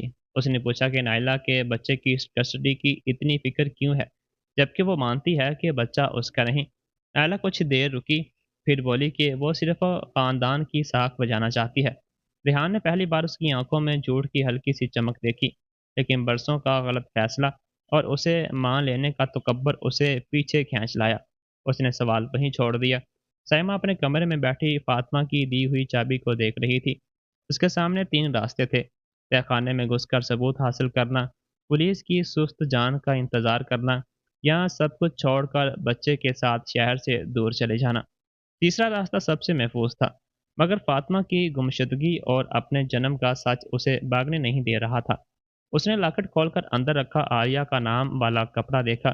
बरसों तक वो नाम उसके लिए सिर्फ एक राज था, मगर अब वही उसकी जान के लिए खतरा बन चुका था। उसने फैसला किया कि वो डर की वजह से अपने बच्चे को बगैर शनाख्त और इज्जत के ज़िंदगी नहीं गुजारने देगी। उसने फैसल और जैन को अलग अलग पैगाम भेजे कि अस्पताल के तहखाने तक पहुंचने का कोई रास्ता ढूंढें। ठीक उसी वक्त उसके फ़ोन पर एक नामालूम नंबर से तस्वीर आई। तस्वीर में फातिमा एक कुर्सी से बंधी हुई थी और नीचे लिखा था, चाबी वापस करो वरना अगली तस्वीर में सांस नहीं होगी। फातिमा की तस्वीर देखते ही साइमा के हाथों से फ़ोन तकरीबन छूट गया। बुजुर्ग खातून के पीछे एक सीमेंट की दीवार थी, जिस पर मध्यम सुर्ख रंग में MLC 17 लिखा था। उसके हाथ कुर्सी से बंधे थे, लेकिन चेहरे पर चोट का कोई वाज़ेह निशान नहीं था। इसका मतलब था कि अगवाकार उन्हें जिंदा रखना चाहते थे। चाबी हासिल करना उनका असल मकसद था। फैसल ने साइमा को पैगाम का जवाब देने से रोका, मगर साइमा जानती थी कि ज़्यादा देर खामोश रहने से फातिमा की जान खतरे में पड़ सकती है। उसने सिर्फ इतना लिखा कि चाबी उसके पास है और फातिमा की आवाज़ सुने बगैर वो कुछ नहीं करेगी। कुछ मिनट बाद एक मुख्तसर ऑडियो रिकॉर्डिंग हुई। फातिमा कांपती हुई आवाज़ में कह रही थी कि साइमा, किसी पर भरोसा न करना और पहले अस्पताल की अलमारी खोले। फिर किसी मर्द की सख्त आवाज़ सुनाई दी और रिकॉर्डिंग अचानक बंद हो गई। साइमा समझ गई कि फातिमा खुद उसे चाबी देने से रोक नहीं रही थी, बल्कि वो चाहती थी कि सच सामने आए, चाहे उसकी अपनी जान ही क्यों न चली जाए। फैसल ने फौरी तौर पर गुमशुदगी की शिकायत और अगवा की इतला दर्ज कराई। उसने धमकी आमेज पैगाम, तस्वीर और ऑडियो पुलिस के हवाले कर दी, लेकिन इंस्पेक्टर ने बताया कि डिजिटल मवाद की जगह मालूम करना मुश्किल होगा, क्योंकि भेजने वाले ने इंटरनेट पर चलने वाला आर्जी नंबर इस्तेमाल किया था। जैन ने तस्वीर देखते ही दीवार पर बने निशान को पहचान लिया। MLC मलक फार्मास्यूटिकल का पुराना मुखफ़्फ़फ़ था और 17 नंबर मुमकिन तौर पर किसी गोदाम या जायदाद का अंदरूनी कोड था। उसने कंपनी की जायदादों की फहरिस्त तलाश करने का वादा किया, लेकिन यह भी खबरदार किया कि नायला के लोग उसके सिस्टम के इस्तेमाल पर नज़र रख सकते हैं। साइमा ने उसे ख़तरा मोल ना लेने का कहा, मगर जैन का जवाब पहली बार पुख्ता था। उसने इतराफ़ किया कि बरसों तक उसने माँ और भाई के फैसले पर सवाल नहीं उठाया, मगर अब एक मासूम औरत का अगवा हो चुका है। अगर वह फिर भी खामोश रहता तो उसका ज़मीर भी इससे जुर्म में शरीक हो जाता। अस्पताल के तहखाने में दाखिल के लिए फैसल ने हंगामी तहफ़्फ़ुज़ की दरख्वास्त तैयार की। उसने अदालत को बताया कि तलाक और मुमकिन जायदाद के तनाज़े से जुड़े पुराने तबी रिकॉर्ड ज़ाया किए जाने का ख़तरा है। साइमा ने धमकी आमेज़ पैगाम का जिक्र अवामी दस्तावेज़ात में नहीं किया, लेकिन उससे फातिमा की जान फौरी ख़तरे में पड़ सकती थी। अगले दिन एक ज़िली अदालत ने अस्पताल इंतज़ामिया को पुराने रिकॉर्ड महफूज रखने और वकील की मौजूदगी में महदूद मुआयने की इजाज़त दी थी। हुक्म मिलते ही नायला ने अस्पताल के डायरेक्टर को फ़ोन किया, लेकिन अब खुलेआम रोकना उसके लिए मुमकिन नहीं था। उसने रिहान से शिकायत की कि साइमा कंपनी को बदनाम करने के लिए मुर्दा मरीजों के रिकॉर्ड खोद रही है। रिहान ने पहली बार पूछा कि अस्पताल का पुराना तहखाना तलाक से कैसे जुड़ सकता है।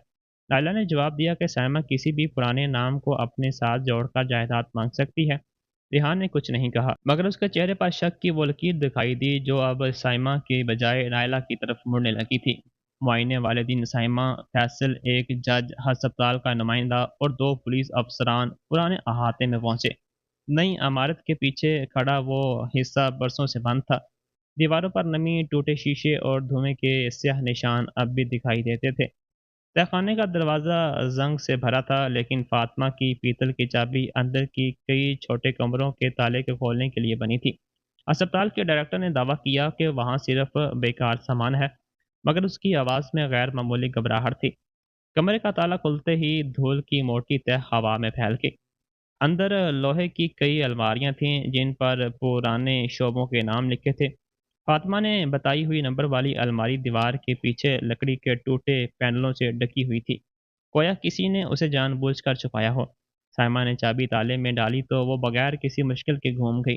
इतने बरसों के बाद भी किसी ने इस ताले को नहीं बदला था, क्योंकि शायद सब मान चुके थे कि चाबी हमेशा के लिए गुम हो चुकी है। अलमारी के अंदर फाइलें तरतीब से नहीं थीं। कुछ कागज़ आधे जले हुए थे, कुछ प्लास्टिक में बंद थे और कुछ पुराने कपड़े में लिपटे हुए थे।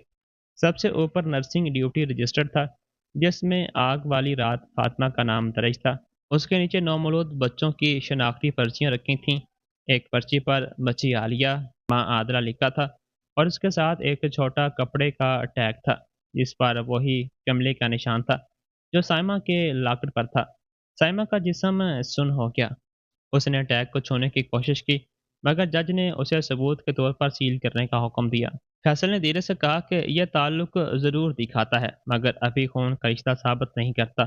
साइमा ये बात समझ रही थी, फिर भी बरसों से अपने नाम की तलाश करने वाली उसकी रूह के लिए वो छोटा सा टैग किसी पुकार की मानत था। किसी ने उसे कभी आलिया कहा था, किसी ने पैदाइश के बाद उसकी कलाई पर पहचान बांधी थी और फिर किसी ने वो पहचान उससे छीन ली थी। दूसरी फाइल में आग की राख से एम्बुलेंस रजिस्टर्ड मिला। सरकारी कॉपी में उस रात किसी बच्चे को बाहर भेजने का जिक्र नहीं था, लेकिन कार्बन कागज़ के नीचे दबे असल सफ़े पर एक अजाफी इंदराज दिखाई दे रहा था।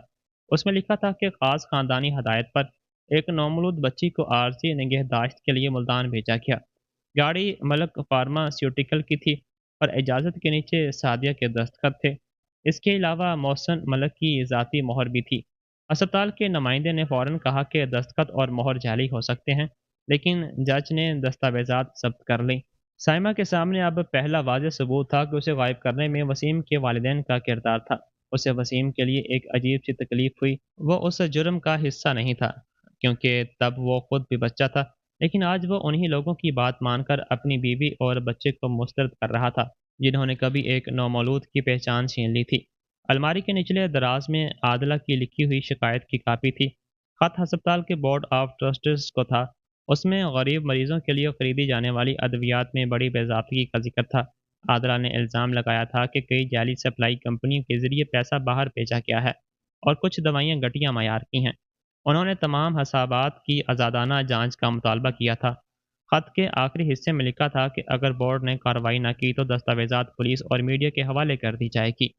तारीख आग लगने से सिर्फ 4 दिन पहले की थी। खत के साथ अदायगी की फहरिस्त भी थी, जिसमें कई कंपनियों का पता एक ही दफ्तर से जुड़ा हुआ था। वो दफ्तर मोहसन मलिक के ज़ाती मामन के नाम पर रजिस्टर्ड था। फैसल ने साइमा को बताया कि यह सिर्फ जायदाद का तनाज़ा नहीं रहा। अगर दस्तावेज़ात असल साबित हुई तो ये माली जुर्म, सबूत ज़ाया करने और अगवा की मुकम्मल जांच का मामला बन सकता है। सबको लगा कि अलमारियों में सबसे बड़ा सबूत मिल चुका है, लेकिन पीछे की दीवार से चिपका एक पतला लिफाफा और भी अहम था। उसमें नौमौलूद बच्ची का पुराना ब्लड टेस्ट कार्ड था, जिस पर आलिया का अस्पताल नंबर दर्ज था। कार्ड पर खुश्क खून के छोटे धब्बे महफूज थे। जज ने उसे एक हयातियाती सबूत के तौर पर सील करवा दिया। फैसल ने कहा कि इतने पुराने नमूने से मुकम्मल डीएनए मिलना यकीनी नहीं, मगर जदीद लेबार्टरी कोशिश कर सकती है। उसके साथ रिकॉर्ड में बच्ची का ब्लड ग्रुप लिखा था, जो साइमा के ब्लड ग्रुप से मिलता था। और हैरत की बात यह थी कि आदला का ब्लड ग्रुप भी वही नायाब किस्म का था। साइमा को उम्मीद हुई, मगर फैसल ने उसे जज्बाती नतीजा निकालने से रोका। उस वक़्त अस्पताल के एक मुलाज़म ने चोरी से किसी को फ़ोन किया पुलिस ने उसे रोका तो उसके मोबाइल में नायला को भेजा क्या पैगाम मिला। अलमारी खुल गई है, असल कागज मिल गए हैं। अब नायला का बराह रास्त अस्पताल के सबूतों पर नजर रखना साबित हो चुका था। नायला ने सूरत हाल बिगड़ती देखकर फौरी जवाबी हमला किया। उसने फैसल को बताया कि साइमा और फैसल ने अस्पताल के मुलाजिम को पैसे देकर झूठी दस्तावेजात रखवाई हैं। उसने दावा किया है कि साइमा किसी मशहूर खानदान की गुमशुदा बेटी बनकर ट्रस्ट पर कब्जा करना चाहती है। रेहान ने पूछा कि नायला को अलमारी खुलने की इतला अदालत की टीम से पहले कैसे मिली। वो कुछ देर खामोश रही, फिर बोली कि अस्पताल के डायरेक्टर ने कंपनी की साख बचाने के लिए उसे बताया था। रेहान ने डायरेक्टर को फ़ोन किया तो उसने किसी इतला से इनकार कर दिया। यह पहला मौका था जब नायला का तैयार जवाब फौरन टूट गया। रेहान ने उसके सामने होटल की तस्वीर के असल मौखज़ की जांच मांगी। नायला ने गुस्से में कहा कि वो साइमा की वजह से उस पर शक कर रहा है। रेहान ने खामोश लहजे में जवाब दिया कि शक साइमा ने नहीं बल्कि मुतज़ाद हक़ाइक़ ने पैदा किया है। फिर भी कभी असल हकीकत के करीब नहीं आया, क्योंकि उसे डर था कि साइमा के सामने खड़े होते हुए उसे अपना रवैया मुकम्मल तौर पर तस्लीम करना पड़ेगा। जैन ने कंपनी की जायदादों में MLC 17 ढूंढ लिया। वो शहर से तकरीबन 40 किलोमीटर दूर एक बंद पैकेजिंग गोदाम था, जिसे बाज़ाब्ता तौर पर 5 बरसों से इस्तेमाल में नहीं दिखाया गया था। हैरत की बात यह थी कि पिछले हफ्ते वहां बिजली और सिक्योरिटी का बिल अदा किया गया था। अदायगी नाला के शोबे से मंजूर हुई थी, लेकिन आखिरी डिजिटल इजाज़त सादिया के दफ्तर से दी गई थी। जैन ने सारी मालूमात फैसल और पुलिस को बेच दी। इंस्पेक्टर ने बगैर तैयारी छापा मारने से इनकार किया, क्योंकि फातिमा को ढाल बनाया जा सकता था। पुलिस ने गोदाम की निगरानी शुरू कर दी। कैमरे में एक सफ़ेद वैन और 2 निजी सिक्योरिटी मुलाजम आते जाते दिखाई दिए। उनमें से एक वही शख्स था जो अस्पताल में नमूने ले जाने वाला मामन के साथ देखा गया था। साइमा का दिल फातिमा के लिए बेचैन था, लेकिन उसे कहा गया कि वो किसी कीमत पर गोदाम के करीब ना जाए। अगवाकार चाबी के मुंतजर थे और उन्हें अब तक पता था कि अलमारी पहले ही खुल चुकी है। पुलिस ने एक जैली पैगाम भेजने का मंसूबा बनाया। साइमा ने अगवाकारों को लिखा कि वो चाबी सौंपने के लिए तैयार है, मगर फातिमा को जिंदा देखना चाहती है। जगह के तौर पर शहर से बाहर एक मस्जिद की पार्किंग तय की गई। जब अगवाकार अपनी तवज्जो उस जगह पर मरकूज किए हुए थे, पुलिस की दूसरी टीम गोदाम के पीछे से अंदर दाखिल हुई। जैन ने पुरानी इमारत का नक्शा फराहम किया था, जिसमें उन्हें सर्वस दरवाजे का पता था। फातिमा एक छोटे दफ्तर में बंधी हुई मिली। उनके पास 2 आदमी पहरा दे रहे थे, जिन्हें पुलिस ने पकड़ लिया, मगर असल जिम्मेदार पहले ही निकल चुका था। फातिमा बहुत कमज़ोर थी, मगर होश में थी। अस्पताल पहुंचते ही उन्होंने साइमा का हाथ पकड़ा और पूछा कि अलमारी खुली या नहीं। साइमा ने सर हिलाया तो उसकी आंखों से राहत के आंसू बह निकले। उन्होंने कहा कि इतने बरसों बाद आदला की बेटी तक सच पहुंच गया, इसलिए अब उन्हें अपनी जान का खौफ नहीं रहा।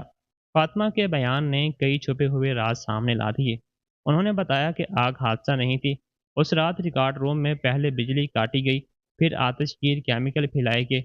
मोहसिन मलिक का ज़ाती मामन वहाँ मौजूद था।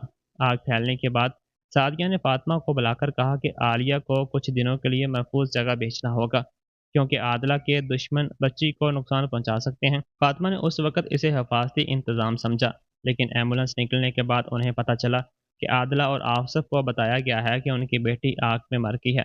जब फातिमा ने सवाल किया तो मौसम ने उनके शोहर के इलाज का खर्च रोकने की धमकी दी। सादिया ने उन्हें कहा कि अगर बच्ची वापस आई तो दोनों खानदान तबाह हो जाएंगे। फातिमा ने एतराफ़ किया कि खौफ की वजह से उन्होंने सच छुपा लिया, अगर बाद में मुल्तान जाकर बच्ची को ढूंढने की कोशिश की। तब तक यतीम खाने के रिकॉर्ड बदल चुके थे। फैसल ने फातिमा से पूछा कि क्या उन्होंने बच्ची को मुल्तान पहुंचते देखा था। फातिमा ने कहा कि इब्तदाई सफ़र में वो एम्बुलेंस में थी, लेकिन शहर से बाहर एक बंद पेट्रोल पंप पर गाड़ी तब्दील कर दी गई थी। वहाँ मौसन का मामन और एक नामालूम शख्स मौजूद थे। फातिमा को वापस अस्पताल भेज दिया गया, जबकि बच्ची दूसरी गाड़ी में चली गई। उन्होंने उस नामालूम शख्स का चेहरा पूरी तरह नहीं देखा, मगर उसकी उंगली में अदालती खिदमात के निशान वाली एक पुरानी अंगूठी थी। यह तफसील सुनकर साइमा के जहन में आसफ का नाम आया, लेकिन उसने फ़ौरन खुद को रोका। मुमकिन तौर पर कोई अफसर या वकील होगा। फातिमा ने यह भी बताया कि चंद बरस बाद उन्हें मुल्तान के यतीम खाने से गुमनाम खत मिला था, जिसमें लिखा था कि बच्ची जिंदा है और उसकी देखभाल की जा रही है। खत पर दस्तखत नहीं थे, लेकिन नीचे अलीफ बे के हरूफ बने थे। वही हरूफ साइमा के लॉकेट पर पुराने बैंकिंग की अदायगियों पर भी थे। अस्पताल से वापस आकर फैसल ने यतीम खाने के बैंक रिकॉर्ड के लिए कानूनी दरख्वास्त भेजी। रिकॉर्ड पुराना था, मगर बैंक ने डिजिटल रिकॉर्ड से कुछ अंदराजात निकाल लिए। साइमा की परवरिश की इब्तदाई 12 साल तक हर 6 माह बाद एक मुकर्रर रकम जमा हुई थी। बेचने वाले का नाम एक फलाही अकाउंट के तौर पर दर्ज था, लेकिन अकाउंट की शिनाख्त दस्तावेज आसफ की ज़ाती सेक्रेटरी की जा रही थी। एक और रसीद पर खुद आसफ के पुराने दस्तखतों जैसे निशानात थे। फैसल ने इब्तदाई तौर पर उनकी तस्दीक कराई तो माहिर ने कहा कि मुमासलत बहुत मजबूत है। यह दरियाफ्त साइमा के लिए खुशी नहीं बल्कि गहरा सदमा ले आई थी।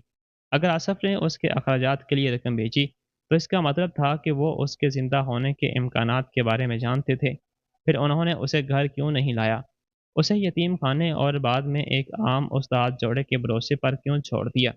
क्या उसकी साख, ओहदा और शादी उनकी बेटी से ज़्यादा अहम थी? फैसल ने समझाया कि अदायगी के कई मतलब हो सकते हैं। मुमकिन है आसफ को सिर्फ उस नामालूम बच्ची के बारे में इतला मिली हो, मगर शनाख्त के सबूत ना हो। मुमकिन यह भी है कि कोई उनके दफ्तर या नाम का इस्तेमाल कर रहा हो। साइमा ने कहा कि हर बार जब नया सबूत मिलता है, उसकी ज़िंदगी की बुनियाद मज़ीद गैर मुस्तहकम हो जाती है। अब तक वो सादिया और मौसम को मुजरिम समझ रही थी और आसफ को मजलूम बाप। बैंक के रिकॉर्ड ने कहानी बदल दी थी। उसने फैसला किया कि डीएनए का नतीजा आने तक वो आसफ से रब्ता नहीं करेगी। पहले उसे ये जानना था कि वो वाकई उनकी बेटी है या किसी बड़े माली खेल का सिर्फ एक आला। फैसल ने आलिया के पुराने ब्लड कार्ड, साइमा का नमूना और दीगर हयातियाती रिकॉर्ड एक तस्दीकशुदा लेबार्ट्री में भेजे। आदला का नमूना लेना भी मुमकिन था, क्योंकि वह बरसों से एक निजी निगहदाश्त मरकज़ में रही थी और बाहर वालों से नहीं मिलती थी। इसी दौरान रेहान ने जैन को अपने दफ्तर में बुलाकर पूछा कि वो साइमा की मदद क्यों कर रहा है। जैन ने पहली बार भाई के सामने सारी तस्वीर, सर्वर लॉक्स और गोदाम की अदायगियाँ रखीं। उसने कहा चाहे बच्चा रेहान का हो या नहीं। नायला ने नमूने के अमल में दखल दिया, झूठी तस्वीर बनवाई और एक बुजुर्ग खातून के अगवा से जुड़े गोदाम का खर्च मंजूर किया। रेहान ने ये सुनते ही सिक्योरिटी डिपॉजिट से आज़ादाना जांच का हुक्म दिया। नायला को भनक लगी तो उसने जैन पर कंपनी का डेटा चोरी करने का इल्ज़ाम लगाया। सादिया ने भी बड़े हुक्म के सामने कहा कि जैन जज्बाती होकर ख़ानदान के खिलाफ जा रहा है, मगर इस बार रेहान ने फ़ौरन मां की बात नहीं मानी। उसने पूछा कि अस्पताल की आग और आलिया ट्रस्ट से ख़ानदान का क्या ताल्लुक है। सादिया ने जवाब दिया कि पुराने मुर्दा लोगों की कहानियों से मौजूदा घर नहीं चलते। उस जुमले ने रिहान को पहली बार यकीन दिलाया कि मां सच नहीं बता रही थी। लेबॉर्ट्री की इब्तदाई रिपोर्ट 3 दिन बाद आई। पुराने ब्लड कार्ड से महदूद जीनियाती मवाद मिला था, जो मुकम्मल शनाख्त के लिए काफ़ी नहीं था, लेकिन साइमा के नमूने से कई जच्चगी के निशानात मिलते थे। रिपोर्ट में लिखा था कि ताल्लुक के इम्कान को रद्द नहीं किया जा सकता। फैसल ने उसे कानूनी तौर पर अहम सबूत करार दिया। साइमा रिपोर्ट देखकर रो पड़ी, क्योंकि पहली बार उसकी तलाश सिर्फ कियास नहीं रही थी। फिर भी उसने अंदर बाप के लिए गुस्सा बढ़ता महसूस किया। उसी शाम बैंक ने मज़ीद 2 दस्तावेज़ात बेचीं।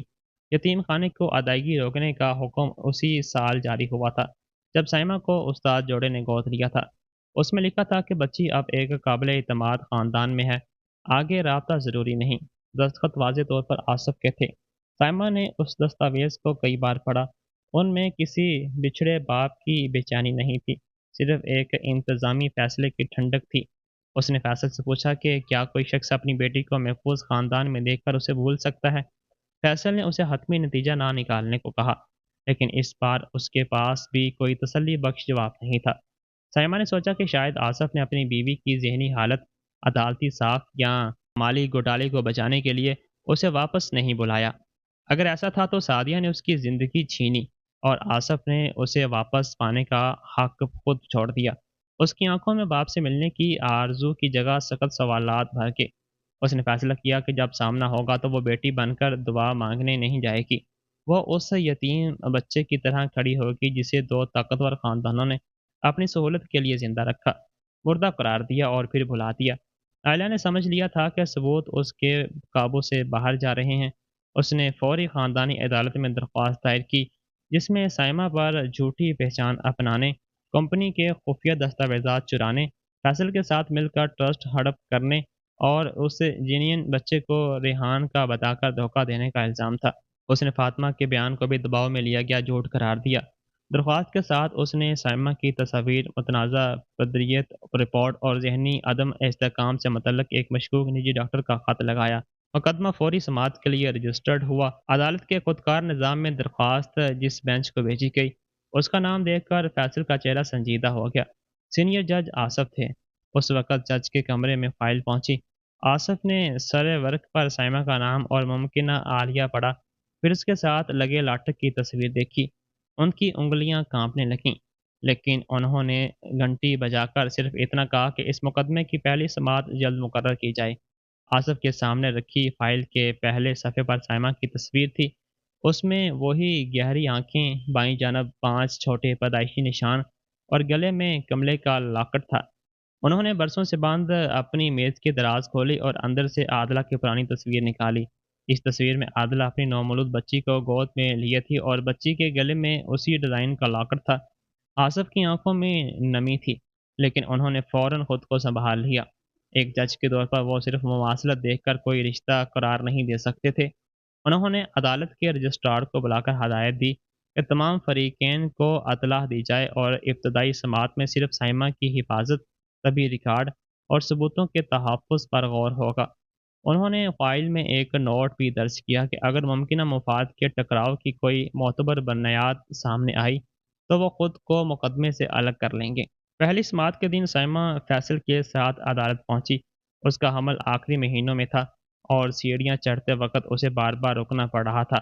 دوسری طرف نائلہ مہنگے سوٹ میں خود اعتمادی سے بھری آئی، جبکہ ریحان اور سعدیہ اس کے پیچھے تھے۔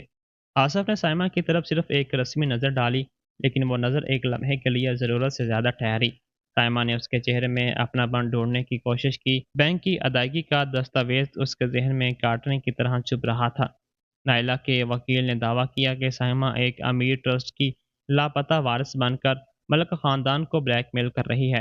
فیصل نے جواب دیا کہ پہچان کا حتمی دعویٰ ابھی کیا ہی نہیں گیا۔ وہ صرف ہسپتال کے ریکارڈ، مشکوک بدریت رپورٹ اور فاطمہ کے اغوا کی آزادانہ جانچ چاہتے ہیں۔ آصف نے دونوں فریقوں کو سننے کے بعد ہسپتال لیبارٹری اور ملک فارماسیوٹیکل کے تمام ڈیجیٹل اور جسمانی ثبوت محفوظ رکھنے کا حکم دیا۔ انہوں نے سائمہ کے حمل کو دیکھتے ہوئے اس کے خلاف کسی قسم کا دباؤ، زبردستی، طبی ٹیسٹ یا جائیداد سے دستبرداری لینے پر عارضی روک لگا دی۔ نائلہ کے چہرے پر پہلی بار بے چینی دکھائی دی۔ انہوں نے اپنے وکیل کے کان میں کچھ کہا، پھر اچانک کھڑی ہو کر بولی کہ عدالت سائمہ کے جھوٹے الزام سے متاثر ہو رہی ہے۔ آصف نے سختی سے اسے بیٹھنے کا حکم دیا اور کہا کہ عدالت میں جذباتی مظاہرہ نہیں، ثبوتوں کی زبان چلے گی۔ یہ جملہ سن کر سائمہ نے سوچا کہ کیا یہی شخص برسوں پہلے اپنی بیٹی کی تلاش میں بھی اتنا پختہ تھا، یا تب قانون اور ساکھ کی دیواریں اس کی محبت سے اونچی تھیں۔ سماعت ختم ہونے کے بعد فیصل نے عدالت کے رجسٹرار کے ذریعے بند کمرے میں باقاعدہ ملاقات کا مطالبہ کیا۔ اس ملاقات میں آصف، رجسٹرار فیصل اور ایک عدالتی معاون موجود تھے، تاکہ کوئی ذاتی گفتگو ریکارڈ سے باہر نہ رہے۔ فیصلے نے یتیم خانے کی بینک ادائیگیاں، پرانی تصویر، پیدائشی ٹیگ اور لاکٹ کی تفصیل ان کے سامنے رکھی۔ آصف نے طویل خاموشی کے بعد اعتراف کیا کہ عالیہ کے غائب ہونے کے بعد انہوں نے کئی برسوں تک نجی جانچ کرائی تھی۔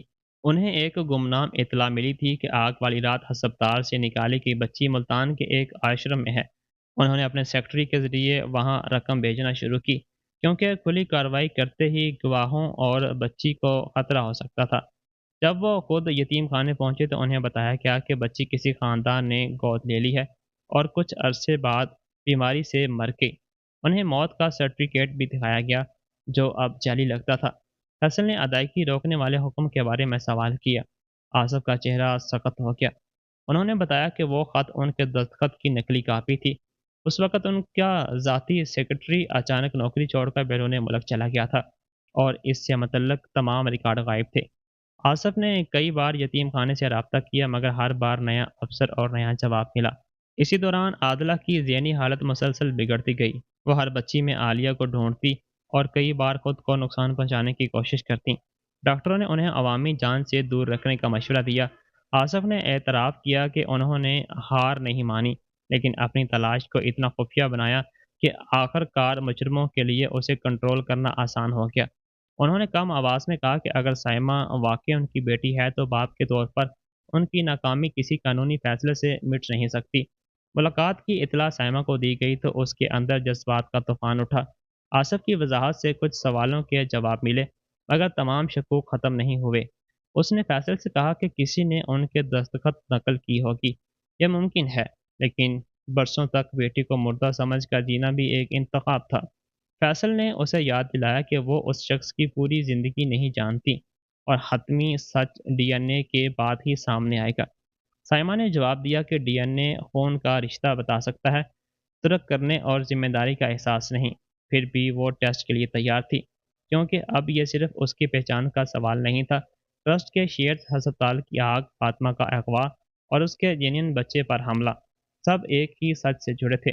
جب تک اس کا نام ثابت نہیں ہوتا، مجرم اسے لالچی اور جھوٹی کہہ کر ہر گواہی کمزور کر سکتے ہیں۔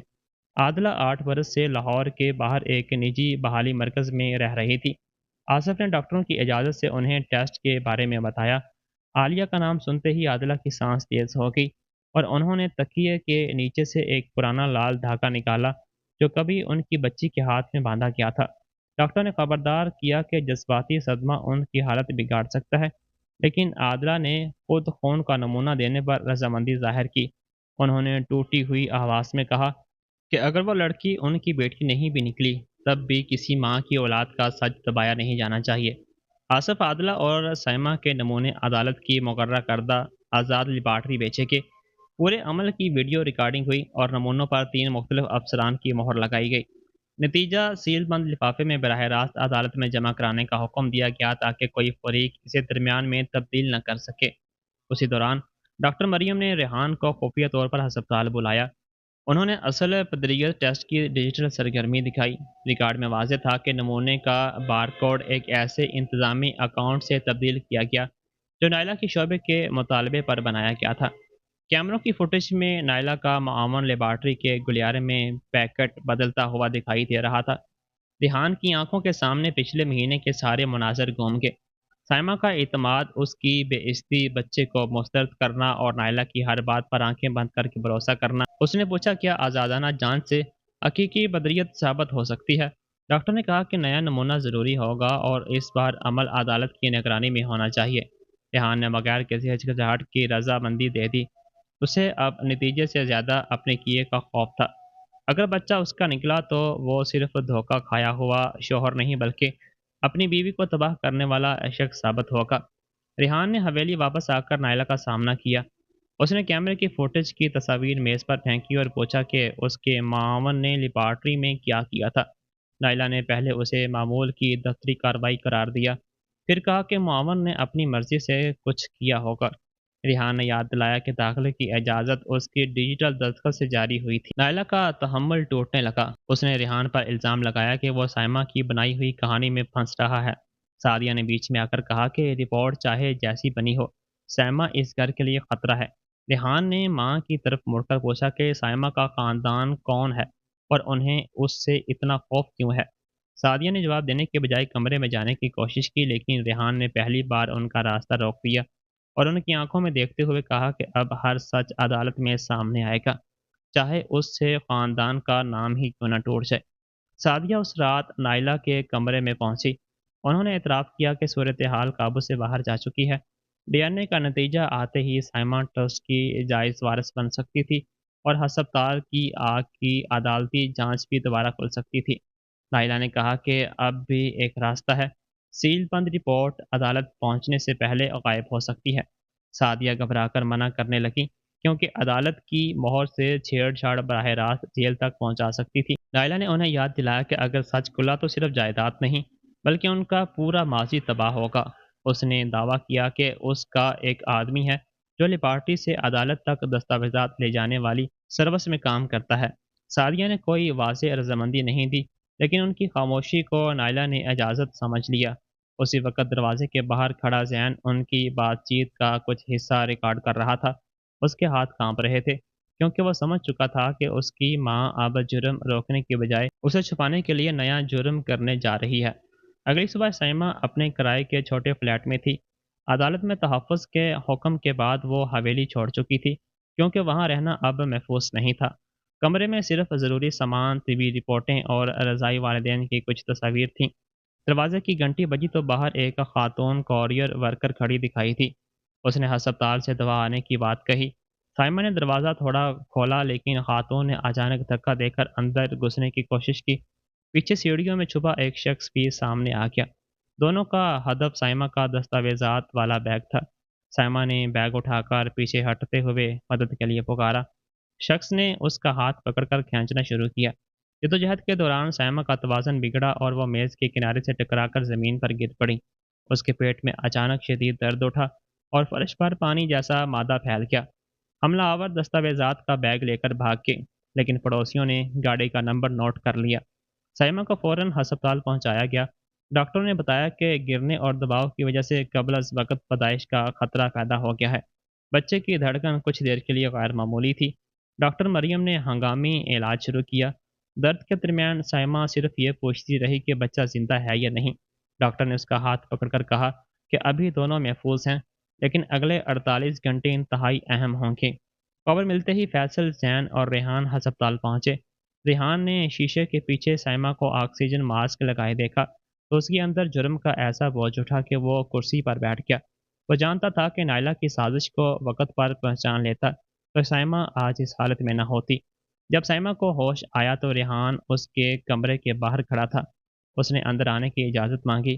साइमा ने कुछ देर सोचा, फिर डॉक्टर की मौजूदगी में उसे मिलने दिया। रेहान ने कहा कि पहली रिपोर्ट बदली गई थी और उसने नया टेस्ट करवा लिया है। उसने तस्लीम किया है कि उसके शक ने साइमा को तनहा कर दिया और वह किसी माफ़ी या वजाहत का मुस्तहिक नहीं। साइमा खामोश रही, लेकिन वाज़ेह लहजे में कहा कि मसला सिर्फ ये नहीं था कि उसने झूठी रिपोर्ट पर यकीन किया, बल्कि उसने बीवी की बात सुनने की बजाय उसके किरदार का फैसला किया। हामला औरत को घर में जलील होने दिया और बच्चे को जायदाद के तनाज़े का हिस्सा समझा। वो बाप की जिम्मेदारी निभा सकता है, लेकिन शोहर का मकाम सिर्फ एक माफ़ी से वापस नहीं मिल सकता। रिहान की आंखें झुक गईं। उसने पहली बार बगैर किसी सफाई के साइमा की बात कबूल की और कहा कि वो अब उसके फैसले का एहतराम करेगा। चोरी हुए बैग में असली सबूत नहीं थे। फैसल ने एहतियात से तमाम दस्तावेजात पहले ही अदालत के महफूज कमरे में जमा करवा दी थी। बैग में सिर्फ कापियां थीं। पुलिस ने गाड़ी के नंबर पर हमला आवरों तक रसाई हासिल की। पकड़ी गई खातून ने एतराफ़ किया कि उसे नायला के मामन ने पैसे दिए थे। पुलिस ने बताया कि उन्हें लाकट फातिमा का बयान, डीएनए टेस्ट से जुड़े कागजात लाने का हुक्म मिला था। उन्होंने साइमा को चोट पहुँचाने की मनसूबाबंदी से इनकार किया, लेकिन गिरफ्तारी से बचने के लिए पूरे राब्ते का रिकॉर्ड दे दिया। फ़ोन के पैगामात में नायला का नाम बराह रास्त नहीं था, मगर उसके मामन और सादिया के दफ्तर की कई कॉल्स दर्ज थीं। साजिश अब सिर्फ कयास नहीं रही थी। पुलिस ने नायला और उसके मामन को हिरासत में ले लिया, जबकि नायला ने अबूरी ज़मानत के लिए दरख्वास्त दे दी थी।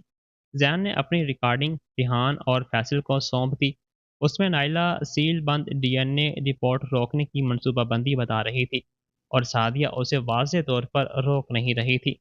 फैसल ने कहा कि ये रिकॉर्डिंग फैसला कुन हो सकती है, लेकिन इसकी तकनीकी तस्दीक ज़रूरी होगी।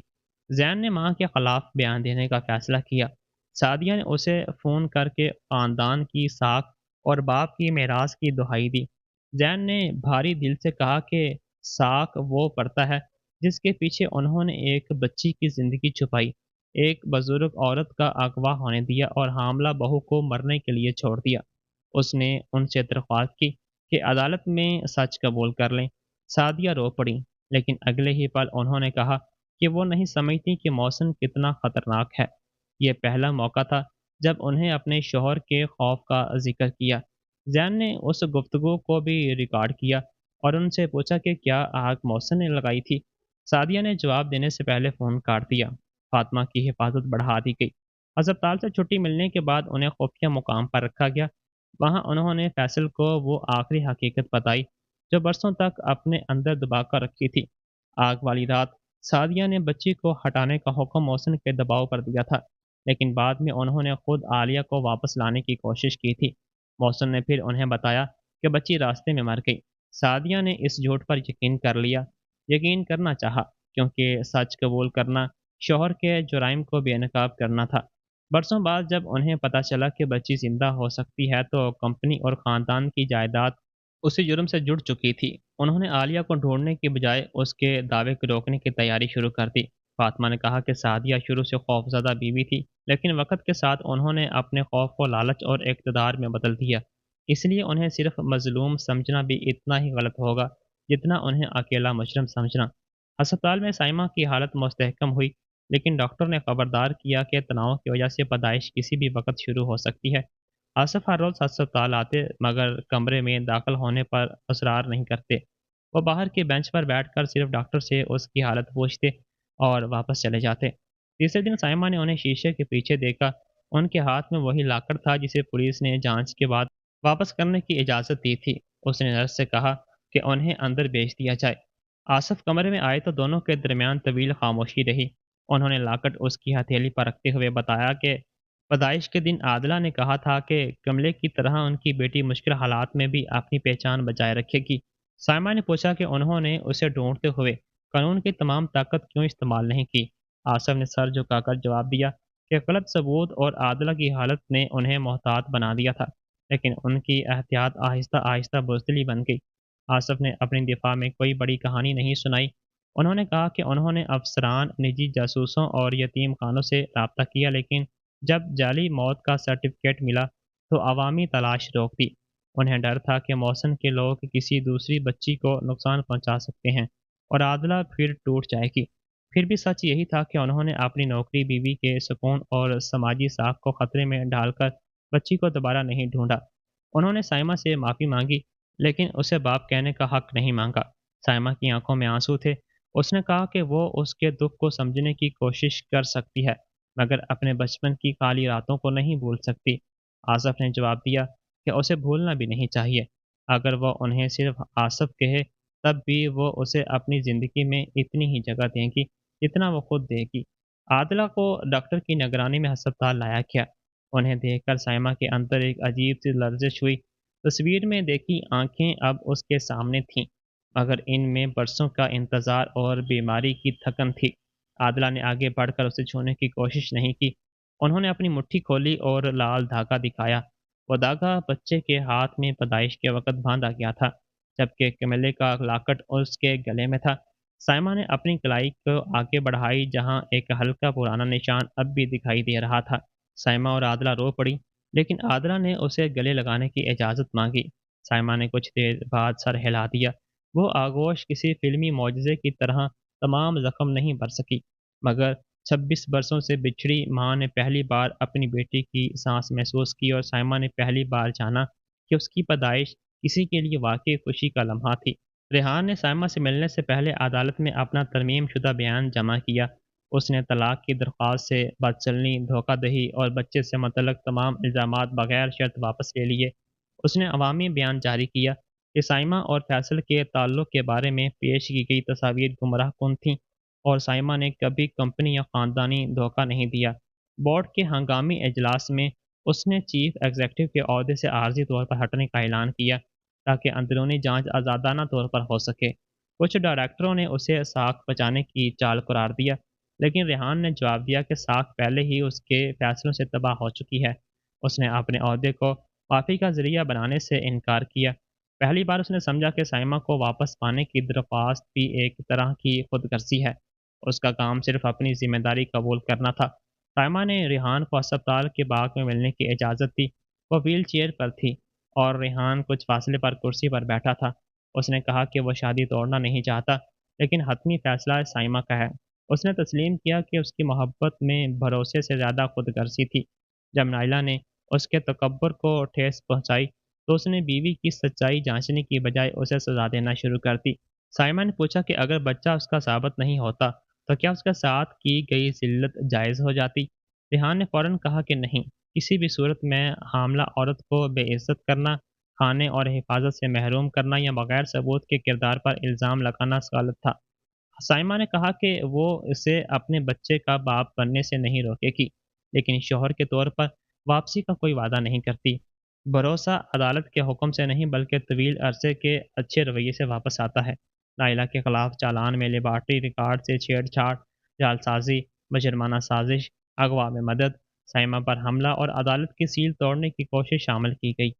اس نے ضمانت کی سماعت میں دعویٰ کیا کہ سعدیہ نے اسے سب کرنے پر مجبور کیا، मगर डिजिटल पैगामात में वो खुद मनसूबा बंदी करती दिखाई थी। उसने कई बार लिखा था कि साइमा के हटते ही वो रेहान से शादी करेगी और कंपनी के वोटिंग हकूक अपने काबू में कर लेगी।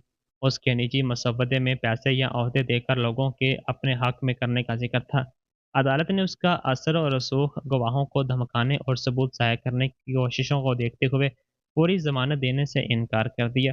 मीडिया के सामने जो खातून खुद को मुस्तकबिल की मालिकन कहलाती थी, वो पुलिस की गाड़ी में चेहरा छुपाकर अदालत से बाहर निकली। सादिया की कानूनी हैसियत नाइला से मुख्तलिफ थी, लेकिन कम संगीन नहीं थी। उनके खिलाफ बच्चे को गैर कानूनी तौर पर मुंतकिल करने, गलत मालूमात छुपाने, असल रिकॉर्ड दबाने, फातिमा को धमकाने और हालिया साजिशों में ताउन की जांच शुरू हुई। उम्र और सेहत की वजह से उन्हें अदालती निगरानी में तिब्बी सहूलत मिली, मगर हवेली वापस आने की इजाज़त नहीं दी गई। मलक फार्मास्यूटिकल के बोर्ड ने उनका वोटिंग का हक मुअत्तल कर दिया। साइमा को लिखी हुई माफ़ी में उन्होंने दावा किया कि वो अपने शौहर के खौफ में जीती रही थी। साइमा ने जवाब भेजा कि वो उनके पहले जुर्म को समझ सकती है, लेकिन बरसों तक सच छुपाना, उसे बेइज्जत करना और उसके बच्चे को खतरे में डालना कोई बहाना नहीं बन सकता। उसने किसी ज़ाती इंतकाम से इनकार किया, मगर कानून से रहम की दरख्वास्त करने का वादा भी नहीं किया। फातिमा को सिक्योरिटी के साथ खसूसी अदालत में गवाही के लिए लाया गया। उन्होंने अपने जुर्म के एहसास को नहीं छुपाया।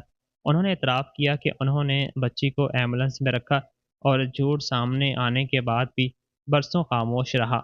सरकारी वकील ने पूछा कि अब उन्होंने सच क्यों कहा। फातिमा ने साइमा की तरफ देखकर जवाब दिया कि खामोशी ने उन्हें महफूज नहीं रखा। उसने सिर्फ मुजरमों को नई नस्ल की और माँ पर हमला करने की ताकत थी। उनकी गवाही की बुनियाद पर मोहसिन के साबिक मावन के पुराने दस्तावेजात मिले, मगर मावन की डायरी में लिखा था कि आसफ के दस्तखत वाली अदायगी रोकने की चिट्ठी मोहसिन के हुक्म पर बनवाई गई थी। इससे वाज़ेह हुआ कि आसफ ने साइमा की मदद बंद नहीं की थी।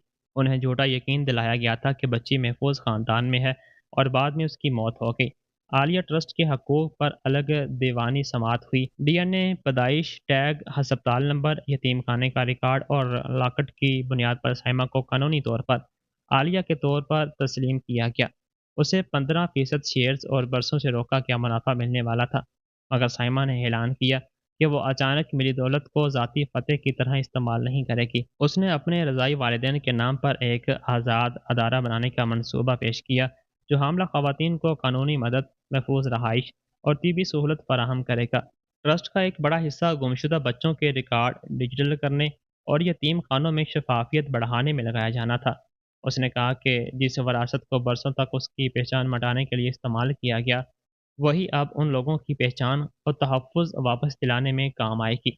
अस्पताल से छुट्टी मिलने के कुछ हफ्तों बाद साइमा को अचानक ज़िंदगी का दर्द शुरू हुआ। डॉक्टर मरियम की टीम ने उसे डिलीवरी रूम में पहुंचाया। बाहर आसिफ, आदला, फैसल, जैन और रेहान इंतज़ार कर रहे थे। किसी को नहीं मालूम था कि साइमा इस नए रिश्ते को किस तरह कबूल करेगी, मगर उस वक़्त सबकी फ़िक्र सिर्फ माँ और बच्चे के लिए थी। कई घंटों के बाद एक सेहतमंद बच्ची की पैदाइश हुई। नर्स ने बाहर आकर बताया कि माँ और बेटी दोनों महफूज हैं। रेहान की आंखों से आंसू निकले, मगर वो अंदर उसी वक़्त गया जब साइमा ने इजाज़त दी। उसने बच्ची को गोद में लिया, कोई हक नहीं जताया। उसने सिर्फ धीरे से कहा कि वो उसकी ज़िंदगी में कभी शक को मोहब्बत से बड़ा नहीं होने देगा। साइमा ने जवाब नहीं दिया, मगर पहली बार उसकी आंखों में मुकम्मल सख्ती नहीं थी। बच्ची का नाम आयशा रखा गया। साइमा ने कहा कि ये नाम किसी ख़ानदान की मेरास या दौलत का निशान नहीं, बल्कि इस इम्कान का निशान होगा जो सच सामने आने के बाद जन्म लेता है। पैदाइश के सर्टिफिकेट पर माँ का नाम साइमा अहमद दर्ज हुआ। उसने अपने रज़ाई वालिदैन का ख़ानदानी नाम ख़त्म करने से इनकार किया, क्योंकि उस नाम ने उसे मोहब्बत, तालीम और शनाख्त दी थी, जबकि उसका असल नाम उसकी पैदाइश का सच था। उसने दोनों को कबूल करके वाज़ेह किया कि इंसान को नया रिश्ता पाने के लिए पुरानी मोहब्बत को मिटाना ज़रूरी नहीं। आसिफ और आदला ने उसके फ़ैसले का एहतराम किया। आदला हफ्ते में कुछ दिन साइमा और आशिर के साथ गुजारने लगी, मगर उन्होंने माँ कहलाने का मुतालबा नहीं किया। आहिस्ता आहिस्ता साइमा की आवाज़ में उनके लिए फ़ासला कम हुआ, मगर गुज़रे बरसों का दुख कभी मुकम्मल तौर पर ख़त्म नहीं हुआ। रेहान ने सीईओ के ओहदे पर फौरी वापस न आने का फ़ैसला किया। उसने कंपनी के अस्पतालों में मरीज़ों के हकूक़, नमूनों की हिफाजत और अंदरूनी शिकायत के निज़ाम को बेहतर बनाने का काम सँभाला। वो आशरा से मिलने बगैर किसी मुकर्रर वक़्त के आता, उसकी तबी और देखभाल की ज़िम्मेदारी निभाता और साइमा की ज़ाती ज़िंदगी में मुदाखलत नहीं करता। महीनों बाद साइमा ने तलाक की कार्रवाई रोकने की बजाय बाहमी अलहदगी की शर्त तय करने का फ़ैसला किया। उसने कहा कि माफ़ी मुमकिन है, लेकिन इस शादी में वापस आना ज़रूरी नहीं, जिसने उसकी इज़्ज़त तोड़ी। रेहान ने फ़ैसला कबूल किया। दोनों ने आशरा के लिए बाइज़्ज़त मुश्तरका सरपरस्ती का मुआहिदा किया। उनके दरमियान मोहब्बत का कोई मुआज़ाती दोबारा आगाज़ नहीं हुआ, लेकिन उन्होंने एक दूसरे के साथ ज़िम्मेदारी और ईमानदारी से जगह बनाना शुरू की। 1 साल बाद लाहौर में साइमा के अदारे का पहला मरकज़ खुला। उसके दरवाज़े पर उसके रज़ाई वालिदैन की तस्वीर और कमले का छोटा निशान लगा था। इफ्तिताह में ना मीडिया का बड़ा मुज़ाहरा था, ना किसी कारपोरेट ख़ानदान की ताकत का इज़हार। वहाँ वो ख़वातीन थीं, जिन्हें हमल के दौरान घर से निकाला गया था। वो बच्चे जिनकी पैदाइश के रिकॉर्ड अधूरे थे, और वो मुलाज़मीन जिन्होंने ताकतवर लोगों के ख़िलाफ़ गवाही दी थी। फ़ातिमा ने दिया जलाया। ज़ैन ने ऐलान किया कि मलक फ़ार्मास्यूटिकल हर साल अपने मुनाफ़े का एक हिस्सा आज़ाद मरीज़ अमदाद के फ़ंड में देगा। आसिफ़ और आदिला पीछे खड़े रहे, जबकि साइमा आशा को गोद में लिए सामने आई। उसने कोई लंबी तकरीर नहीं की। उसने सिर्फ़ कहा कि किसी कमज़ोर शख्स की खामोशी को उसकी रज़ामंदी मत समझें, क्योंकि कभी-कभी वो खामोशी सच जमा कर रही होती है।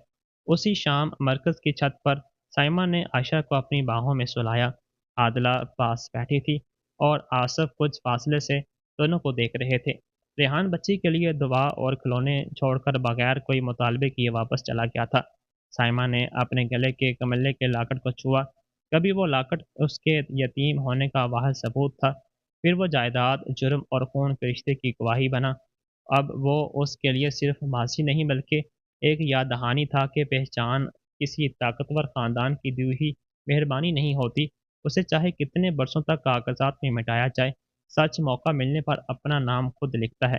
अदालत में आसिफ ने उसे बेटी कहा था, लेकिन साइमा ने अपनी ज़िंदगी से साबित किया था कि उसकी सबसे बड़ी पहचान किसी जज, सीईओ या ट्रस्ट के वारिस होना नहीं, बल्कि नाइंसाफ़ी के सामने खड़ी होने वाली एक माँ है। दोस्तों, कहानी अच्छी लगी हो तो वीडियो को लाइक और चैनल को सब्सक्राइब भी लाज़मी कर दीजिएगा। अल्लाह हाफ़िज़।